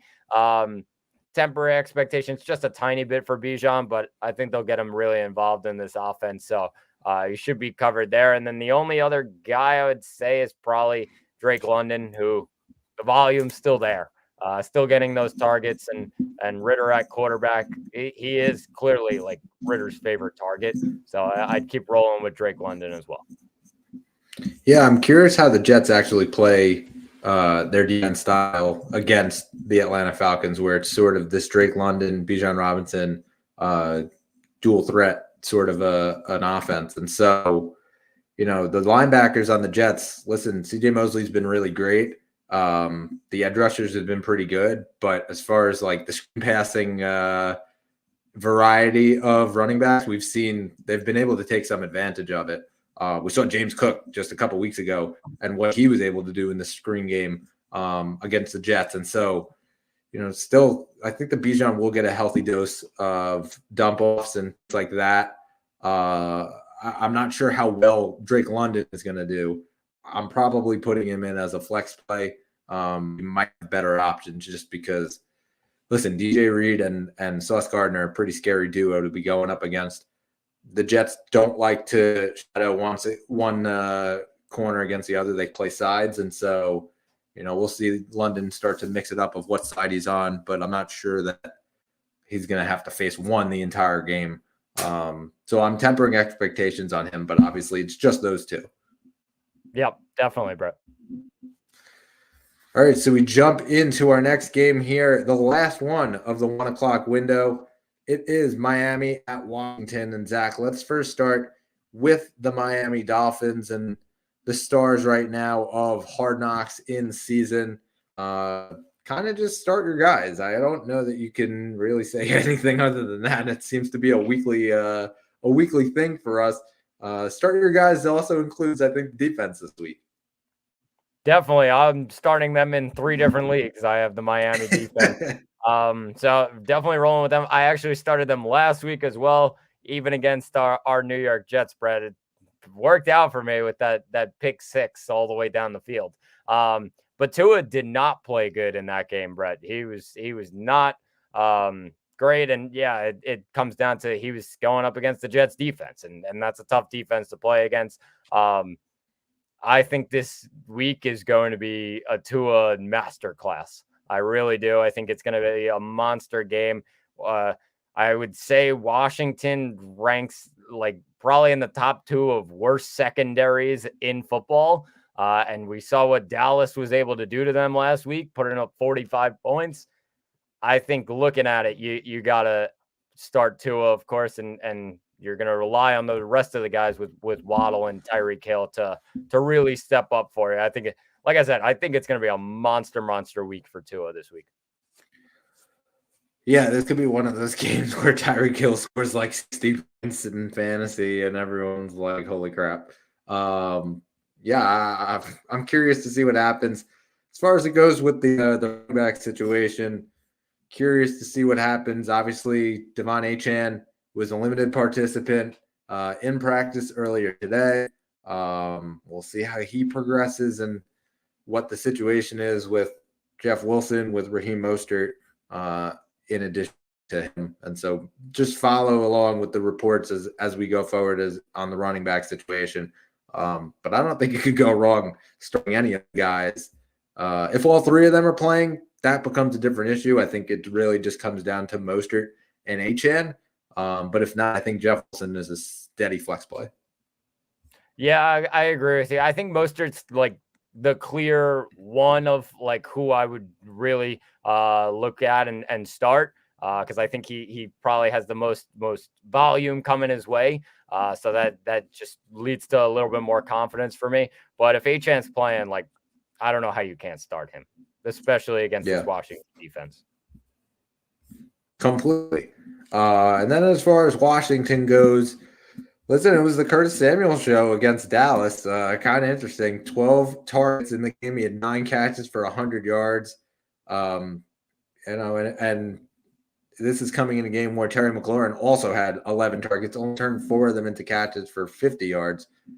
I think that this is a game where Curtis Samuel is probably like a lower end wide receiver 2 even, just because of all the bye weeks. And, so if you have him, like you're playing him this week, hoping that this rides into a hot streak here. Yeah, I was going to say, I think Curtis Samuel, one of the biggest guys as a streamer right now. I think a lot of people picked him up today. Like, should be interesting how he continues to get in this offense. I know they got Dotson kind of involved as well. Wasn't a great week for Terry McLaurin. Like, I think that's an interesting topic to really keep a monitor on because, yes, it was a tough defense and a tough matchup. But they were going to other guys, not Terry McLaurin in Dotson and Samuel. I'd still be starting Brian Robinson. It wasn't a great week for him, but the volume at running back, you just can't just put him on your bench. Yeah, I agree. I don't know that you can really bench him just, again, based on the volume. But yeah, interesting there with him because, listen, this is a guy who we saw him take off at the very beginning of last season. And he rode the streak for the first couple weeks. And all of a sudden, like, he just disappeared. So, he goes in and out. Right now he's in. And so, play him while he's out there. But, don't be surprised if all of a sudden he disappears to the one catch for 5 yards and that's his performance. Very true. Very true. All right, so let's head into the 4:00 window now as we head to Tampa Bay as they host the Carolina Panthers. Zach, we talked a little bit about Tampa Bay, but let's continue through. Rachaad White, we just spoke about it a little ago. I think this is a pretty good matchup for him. He had 15 carries for 100 yards against the Indianapolis Colts, and it was a game where they were throwing the ball too, and he still was able to get triple digits. Probably rolling him out there, though, this week. Pretty comfortable him going up against Carolina. Yeah, I think it's going to be a monster week for him. He's going up against the worst run defense in football. I think he's going to fall into the end zone. It's going to be a really solid week for him. And then as for the rest of Tampa Bay, not a great matchup for Baker. I actually have him starting in one of my leagues. May look for other options, like just a little bit of a shaky matchup because this Carolina defense in the secondary and in the pass rush, a completely different defense than they are when it comes to the run game. I'd still be comfortable with both Godwin and Evans. I don't know how you can go against that. Some people are very excited right now about Cade Otton. Not feeling it. I think it's going to end up being Godwin and Evans and then the run game. And that'll be the story of this Tampa Bay offense this week. Yeah, I'm going to repeat what I said on the podcast last week. The Cade Otton ship sort of sailed for me when Tom Brady retired.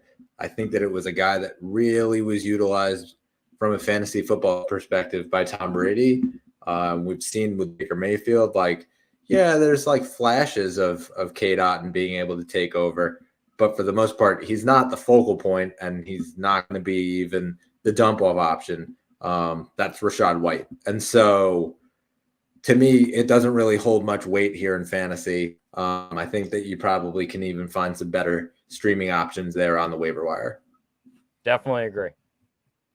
Yeah, and then as far as the rest of the, we spoke about it before. Just quickly on Baker, he had an ankle injury towards the end of the season, towards the end of the game against Indy, and he was, kind of limping around there for the end of the game, and so, he was a full participant.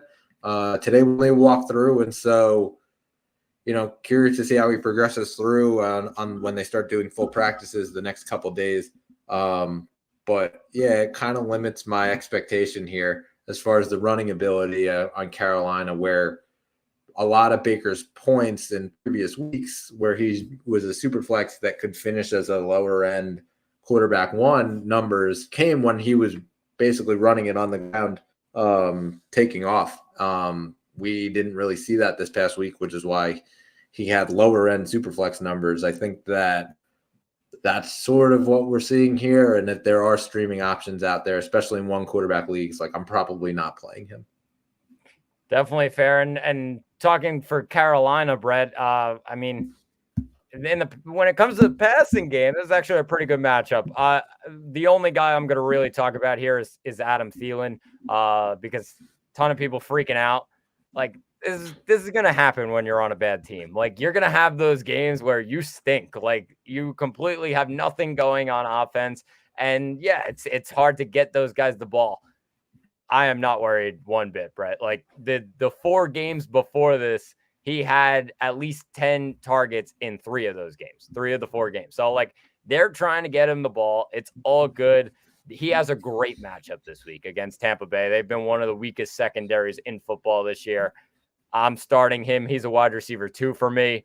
When it comes to the running backs, it's probably Hubbard now is the guy who you lean towards. But Tampa Bay's run defense has kind of been okay. They've been a little bit on and off. I would say Hubbard's probably a flex play for me, Brett. Yeah, I agree. I agree with that. I agree with the Thielen take. Just the only thing I can add there is Jonathan Mingo actually played pretty well last week, and it was because they were really trying to hone in on trying to stop Adam Thielen. That said, I don't know that I extremely trust Jonathan Mingo. He's out there in like 90% of leagues or so.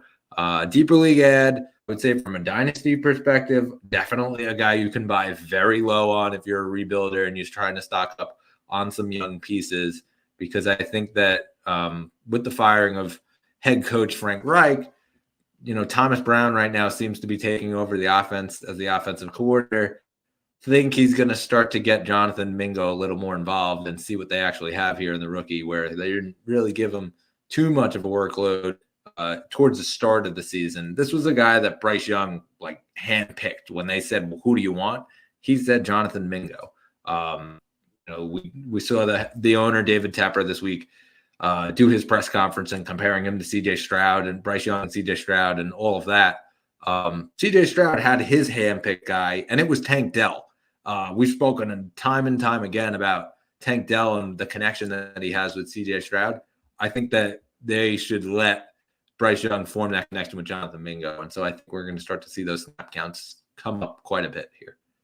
Yeah, I agree with you, Brendan. And just quickly, one last point, because I mentioned you're going to have those games where you are a bad team and you just can't get anything going. They were also doubling Adam Thielen on every single play in this game. Defenses are going to do that. That's going to open a lot for guys like Jonathan Mingo. I think that's the biggest reason he had a huge game. That all the focus was on Thielen, and they said, yeah, everybody else, go ahead, try and beat us that way. So that's going to lead to openings as long as Thielen keeps rolling like he has been. It could lead to a lot of opportunities for Jonathan Mingo. Yep, definitely agree. Let's head into the 425 window here, and we have a good one. San Francisco 49ers travel to Lincoln Financial Field, take on Philadelphia Eagles. 425 start. Zach, Philly coming off of what had to be one of the, if not the best game from last week. They take a 37-34 win in overtime against the Buffalo Bills. Unbelievable performance from Jalen Hurts, first off. He was 18-31 for 200 yards, threw 3 touchdowns, also added 2 touchdowns on the ground, 14 carries, 65 yards. I mean, he's unstoppable right now, plain and simple. As far as the rest of the offense goes, I don't know that anybody's letting up right now. Yeah, I agree with you. It's I mean, they're rolling. They have a couple of games where you're just like, is this really the Eagles? Are they really still going and rolling? And then all of a sudden in the second half, they'll completely turn the game around. They did that this week. A really, really great team win for them. It was an off game. Devonta Smith was the top guy. Buffalo did a good job of kind of shutting down A.J. Brown and not letting him get a ton here. And Hurts said, all right, I'm going to go to Devonta Smith. There's going to be those games. You really expected that when you drafted one of those two guys. There's going to be games where AJ goes off. There's going to be games where Devonta goes off. Devonta had the better game here. I'd still be starting, of course, both of them. Devonta, even though it's a tough matchup because San Francisco's defense is good, you're still going to end up relying on either one of these guys to really step up this week. I still think Goddard is out, so that leads to more opportunities for those wide receivers as well as the running back in DeAndre Swift. And it's not a great matchup for him, but I'd still put him in an RB2 range just because he's getting almost all of the carries. As the running back, it just takes one for him to break off and change the week for you. I would also say it's in Philly, so that gives you a little bit more confidence. Not a tough game on the road where they're really just going to hone in on Jalen Hurts here. I think they'll get the run game going and figure things out. But it should be a really, really good matchup between two really good teams, Brett. Yeah, so Philly didn't actually practice today, so they put out an estimated practice report. Goddard was listed as a non-participant, so there was no actual practice that he missed. But should be interesting to monitor the next days. Listen, the Philadelphia Eagles are in a spot right now where they could potentially clinch a playoff berth in this game. And so I don't think that they're in a rush to get Dallas Goedert on the field so quickly because they're looking at the Super Bowl. Much higher aspirations than this 1 week in our fantasy football lives. So I'm not sure Dallas Goedert's going to get out there. The fact that their offense is still rolling without him, I think also speaks to the fact that they don't need to put him out there if he might be put in harm's way. I think that they'll take their time with this. So could be an extra week, and he comes back next week to play against the Dallas Cowboys. Yeah, I mean, should be something to really keep on the radar here, bro. Yeah, and then as far as it goes with the San Francisco 49ers, listen, Christian McCaffrey is a beast. You're putting him in there. Deebo Samuel coming into his own now. 9 targets in the game, 7 catches for 79 yards. Also added 15 yards on the ground for a touchdown on 4 carries.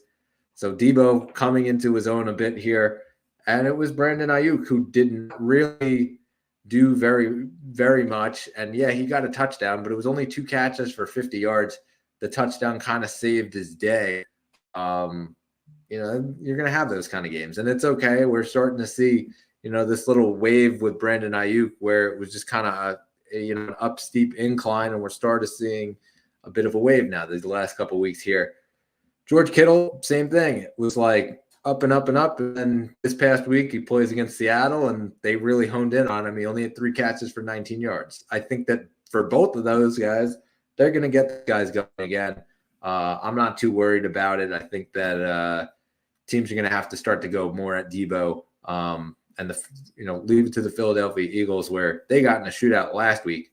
I think that this could be another one of those games where this could be a shootout here. Yeah, it could be. I mean, or it could end up being a battle of the defenses. Both defenses really, really strong. We always say it's going to be like 50-49, and then it's like a 10-7 game. Yeah, basically, yeah. So it could happen. I think just looking at it quickly for San Francisco, like McCaffrey has a terrible matchup this week, but he's Christian McCaffrey, so he's still the number 1 fantasy running back. So no worries there. He'll get his points. Not worried about him. And as far as the wide receivers go, yeah, it's an okay matchup. Philly's defense has been a lot better in the secondary recently in the last couple of games. So I'm still starting, of course, Ayuk and Deebo Samuel. Like both, I think Ayuk probably a top 10 guy, and maybe Deebo Samuel probably top 15. I think that's probably where I would put it. Just looking quickly at George Kittle. Great matchup. Great matchup. Philly's defense has not been fantastic against tight ends. So I think George Kittle could end up having a very, very big game here, Brett. Could be a guy to look at. I would probably put him top 3 or top 2 in terms of tight ends behind Kelsey. Yeah, I agree. I think that, this could be one of those games where they start to just feed him. Plain and simple. I think that this is going to be one of those games. Because I think that last week was sort of the fluke. A lot of people were very low on him after the game. Obviously, trade deadline's a couple hours away in ESPN leagues, and so potential guy you could go out and get and put your team over the top if you have some depth. You need a tight end to put you over the top. That's a guy that I would potentially go after. A guy who did not have a good week last week, who his owners might be a little low on. Definitely. All right, so heading into our next matchup here, the last one of the 425 window, it is the Cleveland Browns traveling to SoFi Stadium to take on the LA Rams. Zach, we got to start in Cleveland here with the quarterback situation. Dorian Thompson-Robinson gets hurt, leaves the game. Not really sure what's going to end up happening now. PJ Walker replaced Thompson-Robinson, but it now seems like Joe Flacco will be the second guy in command if Thompson-Robinson can't go. Does Joe Flacco in there change your expectations of what this Browns offense is? I think this Browns offense is their running game, and that's about it. I think I Yeah. can't really rely on it. Maybe you'd say, okay, yeah, David Njoku. That's the Yeah. only guy, pass catcher wise, that I'd actually say, all right, yeah, I'm gonna end up starting him. David Njoku's got a good matchup this week against the Rams. Not great against tight ends so far this season, so he's in the top 10 of tight ends and should be a tight end one. I looking at it, it's going to be the running backs for me, and Ford and Hunt. They were okay last week. Wasn't a great game. Pittsburgh did a pretty solid job against them. I would say for at least Jerome Ford, he's a flex guy right now. And then I would say maybe Kareem Hunt's a little bit lower than that as a flex guy. I put them both in that range. Nothing spectacular, and there's not a lot that's really. I feel like there's not a lot separating these two guys right now in that Cleveland running back room. Yeah, I agree. I think that they're right there, neck and neck. I think that as far as Njoku goes, I think that he is the top option, especially if Joe Flacco's in, because I think Joe Flacco is not a guy who's mobile like Dorian Thompson-Robinson is, and so he's going to throw the ball. And he does utilize his tight ends. We saw it with when he was playing for the Jets, and how Ty Conklin started becoming this bigger deal in the Jets offense. I think that that's going to be what you see with Flacco in there as compared to DTR. And then, yeah, I mean, as far as it goes, Amari Cooper, like he left last week with a rib injury. And so even if he does play, like the x-rays were back negative, I'm not sure he's going to play that much. I think it'll be more that decoy type role. Not really sure that he's going to do anything. Yeah, I agree with you, Brett. And looking at it from the Rams' point of view, it's Kyron Williams. Ride with Kyron Williams. He's going to have another good game, even though it's against Cleveland. I still think they're going to be riding with him. As far as the pass catchers, it is going to be a tough game because that's one of Cleveland's biggest traits is their pass rush and their secondary. Very, very strong. I temper expectations just a little bit on Puka Nacua and Cooper Kupp. And I think that's pretty much it for me. I know Tyler Higbee got 2 touchdowns last week, which kind of caught everybody off guard. I was like, all right, yeah, Tyler Higbee. Okay. I haven't heard anything about him since like week 3. So all of a sudden he grabs a couple touchdowns. I'm not believing in him. I'm staying away from him. I agree. I don't trust it. I just think that the long-term value is not really there for Higbee. And yeah, he did catch a couple touchdowns on 5 catches. But yeah, like you said, like I'm tempering expectations for everybody here except for Kyron Williams. I think that he'd be the worst back. Plain and simple. Kupp, Puka Nacua, like expect obviously you're starting both of them, but expect like low-end wide receiver 2 numbers at best. I'd be thrilled with anything more than that. But expect like, lower end wide receiver 2 to a flex option numbers here. Definitely agree with you. All right. We head to Sunday Night Football. Kansas City heads to Lambeau Field to take on the Green Bay Packers. Zach, let's first start with Patty Mahomes and the Kansas City Chiefs here. Isaiah Pacheco, 15 carries, 55 yards. He scores 2 touchdowns. He adds 5 catches in the air for 34 yards, puts him over just under 26 standard PPR points. Zach, I mean, Pacheco, plain and simple, like that dude runs so angry. I think that he actually might have more value than anyone else in this offense, including Travis Kelce. I agree with you, Brett. I mean, there's a meme out there that always goes around when Isaiah Pacheco is running, and it's Isaiah Stewart. He was mad one game for the Pistons, mad at LeBron running after him, just running angry through everybody. That's Isaiah Pacheco. Like, that's what he does. He just beats down opposing linebackers. It's no problem for him. Only had 55 yards. But I love the work in the passing game. McKinnon did not play in this game, Brett, that was unbelievably huge for Isaiah Pacheco's value. And it kind of proved to the Kansas City guys that like he can be in the passing game. He can be a workhorse back. He could get involved in all parts of the game. And I think it was a huge week for Isaiah Pacheco just in this offense in general. Just knowing that he's going to be a beast every single week if you give him the ball.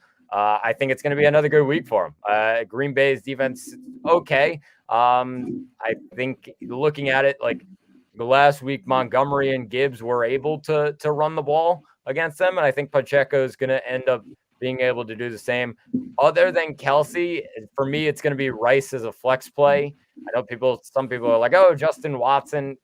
I don't know if I can really rely on him as a flex play right now, even though he's getting those targets and some receptions. Of course, I think it's just Rashee Rice with Kelsey, Pacheco, and Mahomes. Yeah, I agree. I think that when it came to Watson, like we saw what he did a couple weeks ago, couldn't perform up to that standard last week. Like, yeah, he scored a touchdown, but as far as the target share goes, like he went from 11 targets down to 3 targets. I don't know that you're going to be able to get a streamer that has less volume than what Justin Watson got, last week. That said, probably better options. The thing with Pacheco that I really think I noticed more last week than I did any other week, and it's because I'm a Mahomes owner, when they get within the 5-yard line, and you look at every quarterback that is coming on, the top 5 or 6 quarterbacks in the league, every single one of them will look to QB sneak it within the 5-yard line. They'll look at it. Mahomes never does that. You never see it. You'll roll up. You'll see him dump it to try to throw it over the lineman. You'll see all of that. You don't see a tush push. You don't see the quarterback sneak from the 1-yard line. You see him hand off to Isaiah Pacheco. We saw that multiple times last week, and that resulted in touchdowns. I think that the Chiefs are very cognizant of the fact that their whole offense revolves around Patrick Mahomes. They don't want to do anything to put him in harm's way. The potential of him getting absolutely rocked. He got injured a couple of years ago. And so they don't want to do that. And so they know that if Mahomes is out, then they're out as a team. They're not going anywhere without Mahomes. So that's the thing that really I think puts Pacheco ahead of some of those other running backs. Is like, that when they're within the 5-yard line, like he's going to get a couple carries until they can score a touchdown. They did a lot of run, pass when they were within the 10-yard line. It was run, pass pretty much every single time. I don't know that there was, maybe one drive where they passed it on second down, but for the most part, run, pass. So to me, I think Pacheco holds a lot of weight, especially when it comes down to, with the goal line carries. I think that, that's a value that you really can't make up. Yeah, I completely agree with you. It really a lot of improvements for Pacheco in this Kansas City offense. And I mean, that gives you confidence for the future in terms of dynasty, everything, future seasons. Like Pacheco could end up being the lead guy here. Quickly, Brett, for Green Bay, I would say, yes, Christian Watson had an unbelievable week last week, but I don't know if I'm confident in him this week. I think he's a flex play. I'm actually benching him in this league, another league as well, just because I have better options ahead of him. Kansas City secondary has like very under the radar, been really good. A solid group that they have, and I think even though it's at Lambeau, I think they're going to force Green Bay to get it to some playmakers, maybe run the ball a little bit more. That's what I'm kind of expecting from Green Bay. On the Green Bay side, they'll probably end up wanting to throw the ball because Jordan Love looked great last week. Looked really, really good. So that gives confidence. I mentioned already Christian Watson. I think Jaden Reed is clearly on the flex radar right now, especially after what he was able to do last week against Detroit's defense. And then finally, the running back talk, because Aaron Jones, even though it's a sprained MCL, hasn't practiced. He didn't practice today. Could end up practicing in the next couple days. If he's playing, I'll put him in my lineup. If he's not, I'm not touching AJ Dillon, Brett. Yeah, I agree. I think the only other guy to look at potentially coming into his own here is Tucker Kraft. We saw him score a touchdown last week. He had 2 catches. I think the opportunities are going to be there more for Tucker Kraft. And obviously, without Luke Musgrave going on IR, there's potential of the opportunity, a good potential stash candidate in deeper leagues. He's out there in like 99% of leagues, basically. I think the opportunities will be there at a position where it's so boom or bust, touchdown or bust.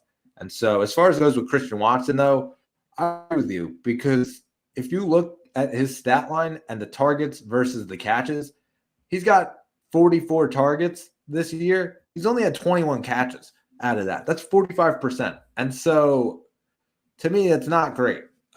He hasn't done it on a consistent basis. So while he got 5 of his 7 targets this past week, and we saw what happens when he gets it, he's just not catching the ball. And so to me, yeah, I'm tempering my expectations here on him. Yeah, he's a flex option for this week, but at the time, it's still boom or bust because we don't know if he's going to be able to catch it on a consistent basis.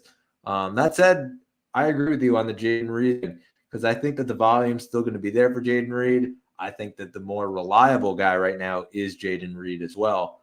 And they've been scoring he's been scoring touchdowns. And so, yeah, he's a flex candidate for me as well. And Jordan Love, it's hilarious to me that every single week gets some sort of overreaction that Jordan Love is either the next Aaron Rodgers or he's the next Marcus Russell. Like, one or the other, and it's nothing in between. It's either he's a total bust or he's the next GOAT. Every single week, the Packer fans are out in full force.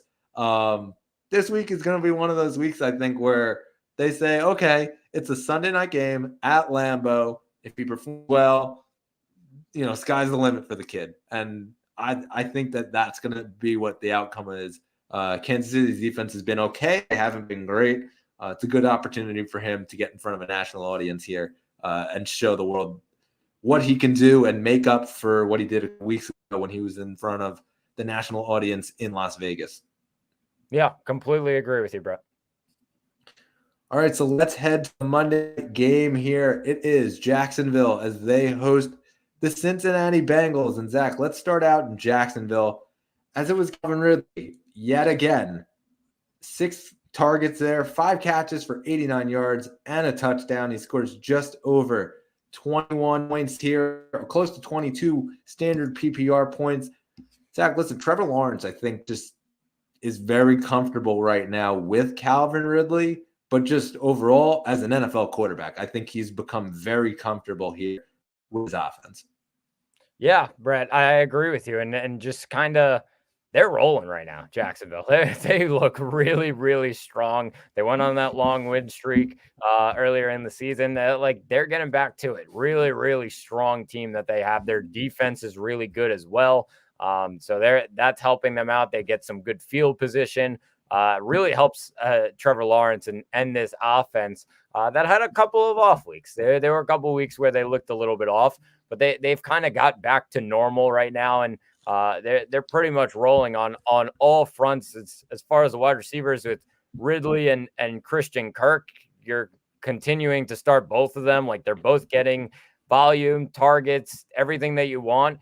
Ridley, of course, getting those touchdowns. That's huge. Of course, the question marks from a couple of weeks ago, like, he was really struggling to do anything. And obviously they get him more involved now. And I think that was the focus for them in the last couple of weeks, and it's worked out for them. Evan Ingram's continuing to get targets as well, so you're gonna keep rolling with him. Lawrence, of course, you're starting him if you have him, because he's having some really good weeks right now. And then ETN probably has the best matchup of anybody this week, because I think Cincinnati secondary is on the better side. Like, they're a solid secondary.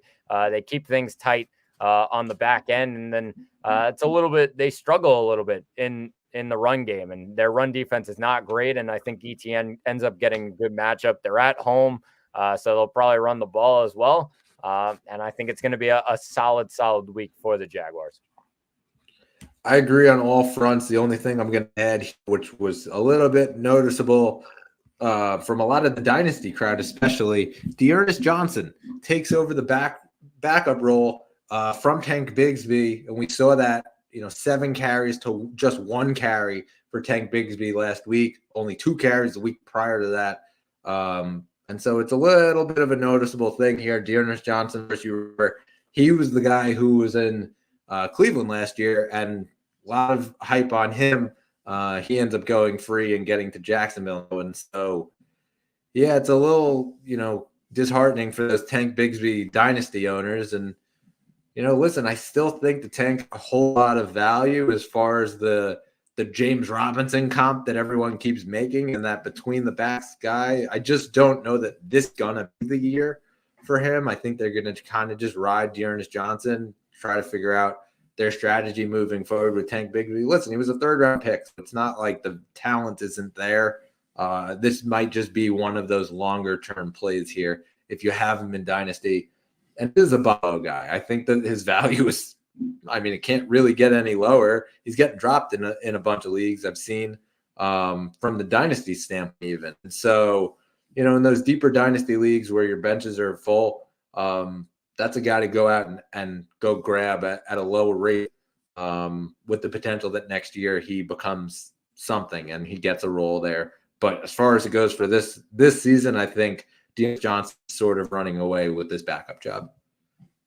Yeah, I was going to say, Brett, just something to keep on the radar because from a dynasty point of view, because of course we expected Tank to end up being that backup and the talent that he had coming out of Auburn. Like, he's a really solid guy on the goal line. They kind of went to him a couple times. Does change things around if D'Ernest Johnson is getting there. And I think it actually leads to more goal line opportunities. And we saw a couple of those for Travis Etienne in the end. Yeah, and just the last thing here, kicker game, because I love talking my kickers here. Brandon McManus, he's a guy that I went out and I actually added. Guy who kicks from deep, and he's pretty good as far as it goes when it goes from plus 50 yards, which in a lot of leagues is 5 points as opposed to 3. It's a guy who right now he's projected to finish as I think he's the 3rd kicker right now. He's ranked as kicker 3, and he's available in 55% of leagues right now. I think that's a guy that's being slept on a lot based on the fact that he's on the Jaguars. He's not on the Buffalo Bills, let's say. Or even the Ravens. Obviously, you're not going to cut Justin Tucker for him, so that's a bad example. But at the same time, it's a guy that's out there in a ton of leagues. Definitely should go out and get added.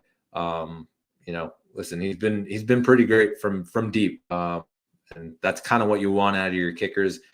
Anytime that the offense gets anywhere close to the 50 yards, then they can send it out there, and if they get to a 60 yards, they can send them out there.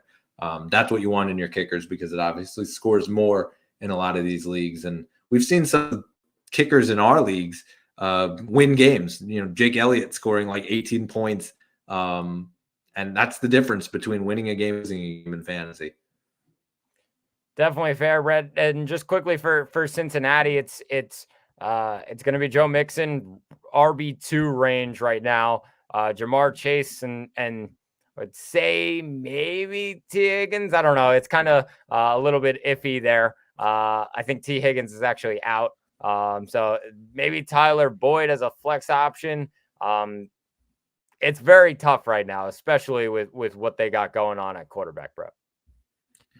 Yeah, I'm not starting Tyler Boyd this week. I can't do it. I can't. Jamar Chase tempering expectations there. And so I'm almost going to drop him to like, if I had to make a comparison, it's almost when Garrett Wilson lost Aaron Rodgers and we dropped Garrett Wilson down to that wide receiver 2 range. It's probably about the same thing where he's not a top 10 option, but he's probably that next tier. I don't know that he can be much lower than that because of the talent and because they're going to try to seek him out as an offense. If Higgins does play, he's a flex option. Zach Taylor was quoted just a couple of days ago. He has a chance to play. We're going to see how this week goes. And so that was sort of the mindset. Obviously, it's Wednesday. It's a Monday night game. So, if you are looking at starting a T. Higgins, like, figure out your options first, because, that Monday comes around and he's not playing and all of a sudden you're kind of stuck. I don't know that I would even be thrilled playing a Tyler Boyd if Higgins wasn't in there. Yeah, I agree with you, bro. Yeah, so definitely set a plan because it is a Monday night game. But that's our game previews. So now let's head into the final stretch here. We head into our lock of the week. These are guys that are ranked outside the top 30 at their respective positions, who you should start in your flex. Zach, you are up 7-5 in the standings, and it was a pretty close one for last week. It was Zach Charbonnet. I picked 9.0 PPR points to your Cortland Sutton, who had 9.1 PPR points. You're up 7-5 though still, so you got the lead. But it's my first pick here, and I'm taking Josh Downs. I'm going back to the well. I picked Downs a couple weeks ago. I believe it was in the ones to watch, and he kind of went off. He had 5 for 43 against Tampa Bay, but he had 13 targets. I think that to me is the thing that really shines through. Listen, Minshew mania, baby. I think that it's real. He's slinging the ball right now, and so gets a chance to play against Tennessee. We talked about Tennessee and against the run defense, how they do. So I think that they're going to have to lean a bit to the pass, and Zach Moss isn't going to be as efficient as everyone's trying to make him out to be. So I'm tempering my expectations there. I think this is going to be a game where Josh Downs actually gets a steady workload here and gets to take advantage of it, and has a bit more than that 5 catches. But, I still think that the 13 targets is a possibility here.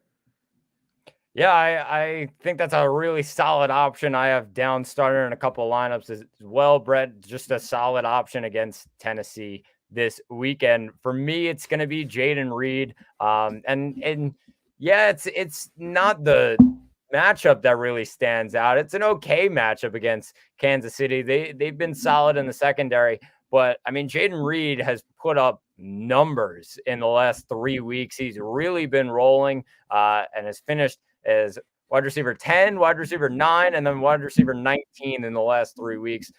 Just really solid numbers. And I don't know how you can't put him in your lineup with how he's been playing. The targets have been there. He had 8 of them last week. And then he's also getting work in the run game, which is huge.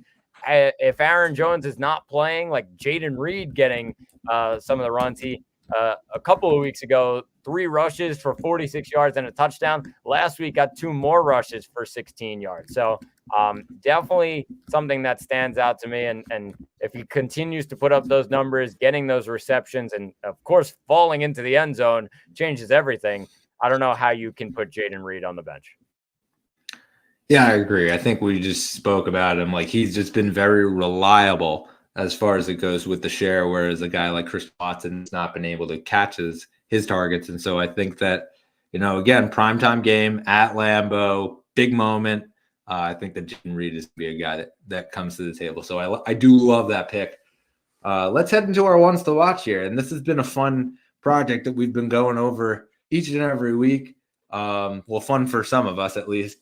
These are guys who are going to end up as waiver targets next week. So they're owned in 50% or less in leagues. Zach, it was another struggle for you there, but it was close. It was a close one here. I took Zach Charbonnet, who had 9.3 PPR points. I think that goes up, and obviously we've seen now where Zach Charbonnet is being picked up in basically every league. So it is something to pay attention in. Obviously now Kenneth Walker missing this next one.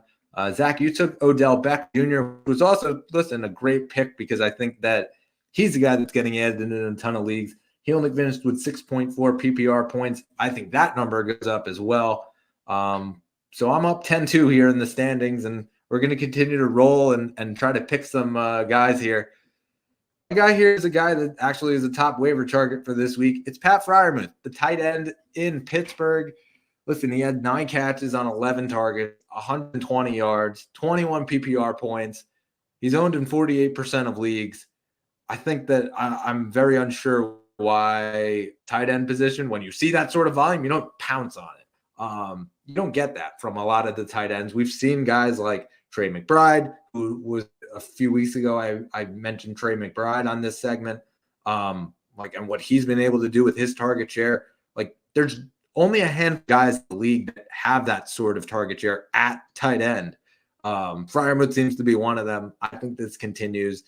Obviously they moved past the Matt Canada reign, and so now they're starting to go into more of this Najee Harris, Pat Freiermuth hybrid. I think Freiermuth is going to be a guy that continues forward throughout this year. Obviously, we saw what he was able to do last year, and he was a pretty big target as far as it goes on waivers and in trades. I think he gets back to that going forward here.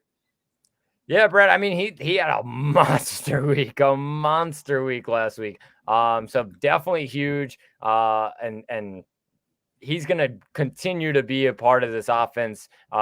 He was injured for a while, went on IR. Now he's back, like, better than ever. I think he got back to 100%, and they fed him the ball a ton. So going to be a huge guy who when we talk about tight ends, it's a little iffy sometimes. So Pat Freiermuth, a reliable guy that people can definitely go out and get on the waiver wire. For me, Brett, it's a little guy is kind of under the radar, but has been putting up numbers the last couple of weeks. And it's Greg Dortch. Has been in the top 35 the last couple of weeks, and has that chemistry with Kyler Murray that not a lot of other guys have in Arizona. Maybe between him and Hollywood Brown. And I think looking at it, you've seen it was a bad week for him last week. He still finished wide receiver 33. He got the touchdown. He had 9 targets last week from Kyler Murray. Only had 3 receptions, but got a touchdown. Like, he's getting those targets. The week before that, 6 receptions on 8 targets, 76 yards. Didn't get a touchdown, but like getting those targets, getting those receptions are huge. And as long as you're getting volume, I think that's huge right now. A guy to keep under or on the radar, especially in Dynasty as well, because he could be a guy who's there for the future. But for right now, definitely a guy to keep on the radar is Greg Dortch for me. Yeah, I agree. And I think it just really comes down to the fact that Michael Wilson hasn't been in the lineup. We'll see what happens. He didn't practice again today. I don't know that there's much reason for them to rush him back. The season's not exactly, his long-term career is more important than this season, that they're probably going to try to lose as many games as they can. Well, not actively, but you know what I mean? Like, it's a lost season. And so, yeah, I agree. I think that just over the last 2 games, we've seen 9 catches on 17 targets.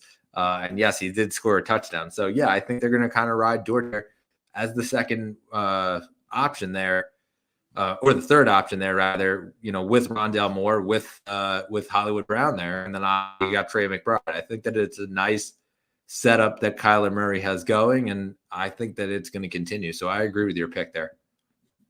Definitely. All right, so next week we are going to recap Week 13 and give you the Week 14 preview. Zach, is there anything that you're looking forward to this weekend? So I'm in my biggest league, Brett. I am 1 game away. I'm versing the second place team, actually, from clinching the division. So I could end up winning the division and get some money from that. So that'll be cool if I end up beating the second place team in the division this week. So I'm excited for that. Hopefully get a win there. Yeah, it should be pretty interesting. And then as far as, my teams go, we got redraft, we got dynasty. Redraft is sort of interesting just from the point of that, like I said at the top of the show, teams sort of sputtering a little bit. We were like far and away in number 1. Now we're sort of tied in 2, 3, 4 all there, and have the point advantage by a significant amount. But yeah, just trying to get a win. I'm on a 4-game losing streak there. So trying to get one in over of it. Have in the Dynasty League trying to clinch the number 1 seed this weekend. That should be pretty interesting. And, in one of our other league, our family league, my wife's actually trying to clinch a playoff berth this weekend, and so that should be pretty interesting as well. So fingers crossed for her. She has to play me though, and so we'll see what happens. So that should be pretty good though. As far as the NFL standpoint goes, curious to see if Puka Nacua and Cooper Kupp can get back to their form here, and Williams, and curious to see if the Jets in a weaker matchup can keep that hope alive for Aaron Rodgers. That 3-week window is going to go pretty quickly. I'm curious to see if they do win, what the internet looks like the next day, and it gets set ablaze with these Rodger enthusiasts here rushing him back. Yep, a lot to look forward to, Brett. A lot to look forward to. Please subscribe. Give us the thumbs up. And in the words of Aaron Rodgers, the night is darkest before the dawn, and we shall run it again. We'll catch you next week with some week 13 recap and week 14 preview. Zach Mount, but this has been the Third Round Reversal Fantasy Football Podcast. We'll catch you guys next week.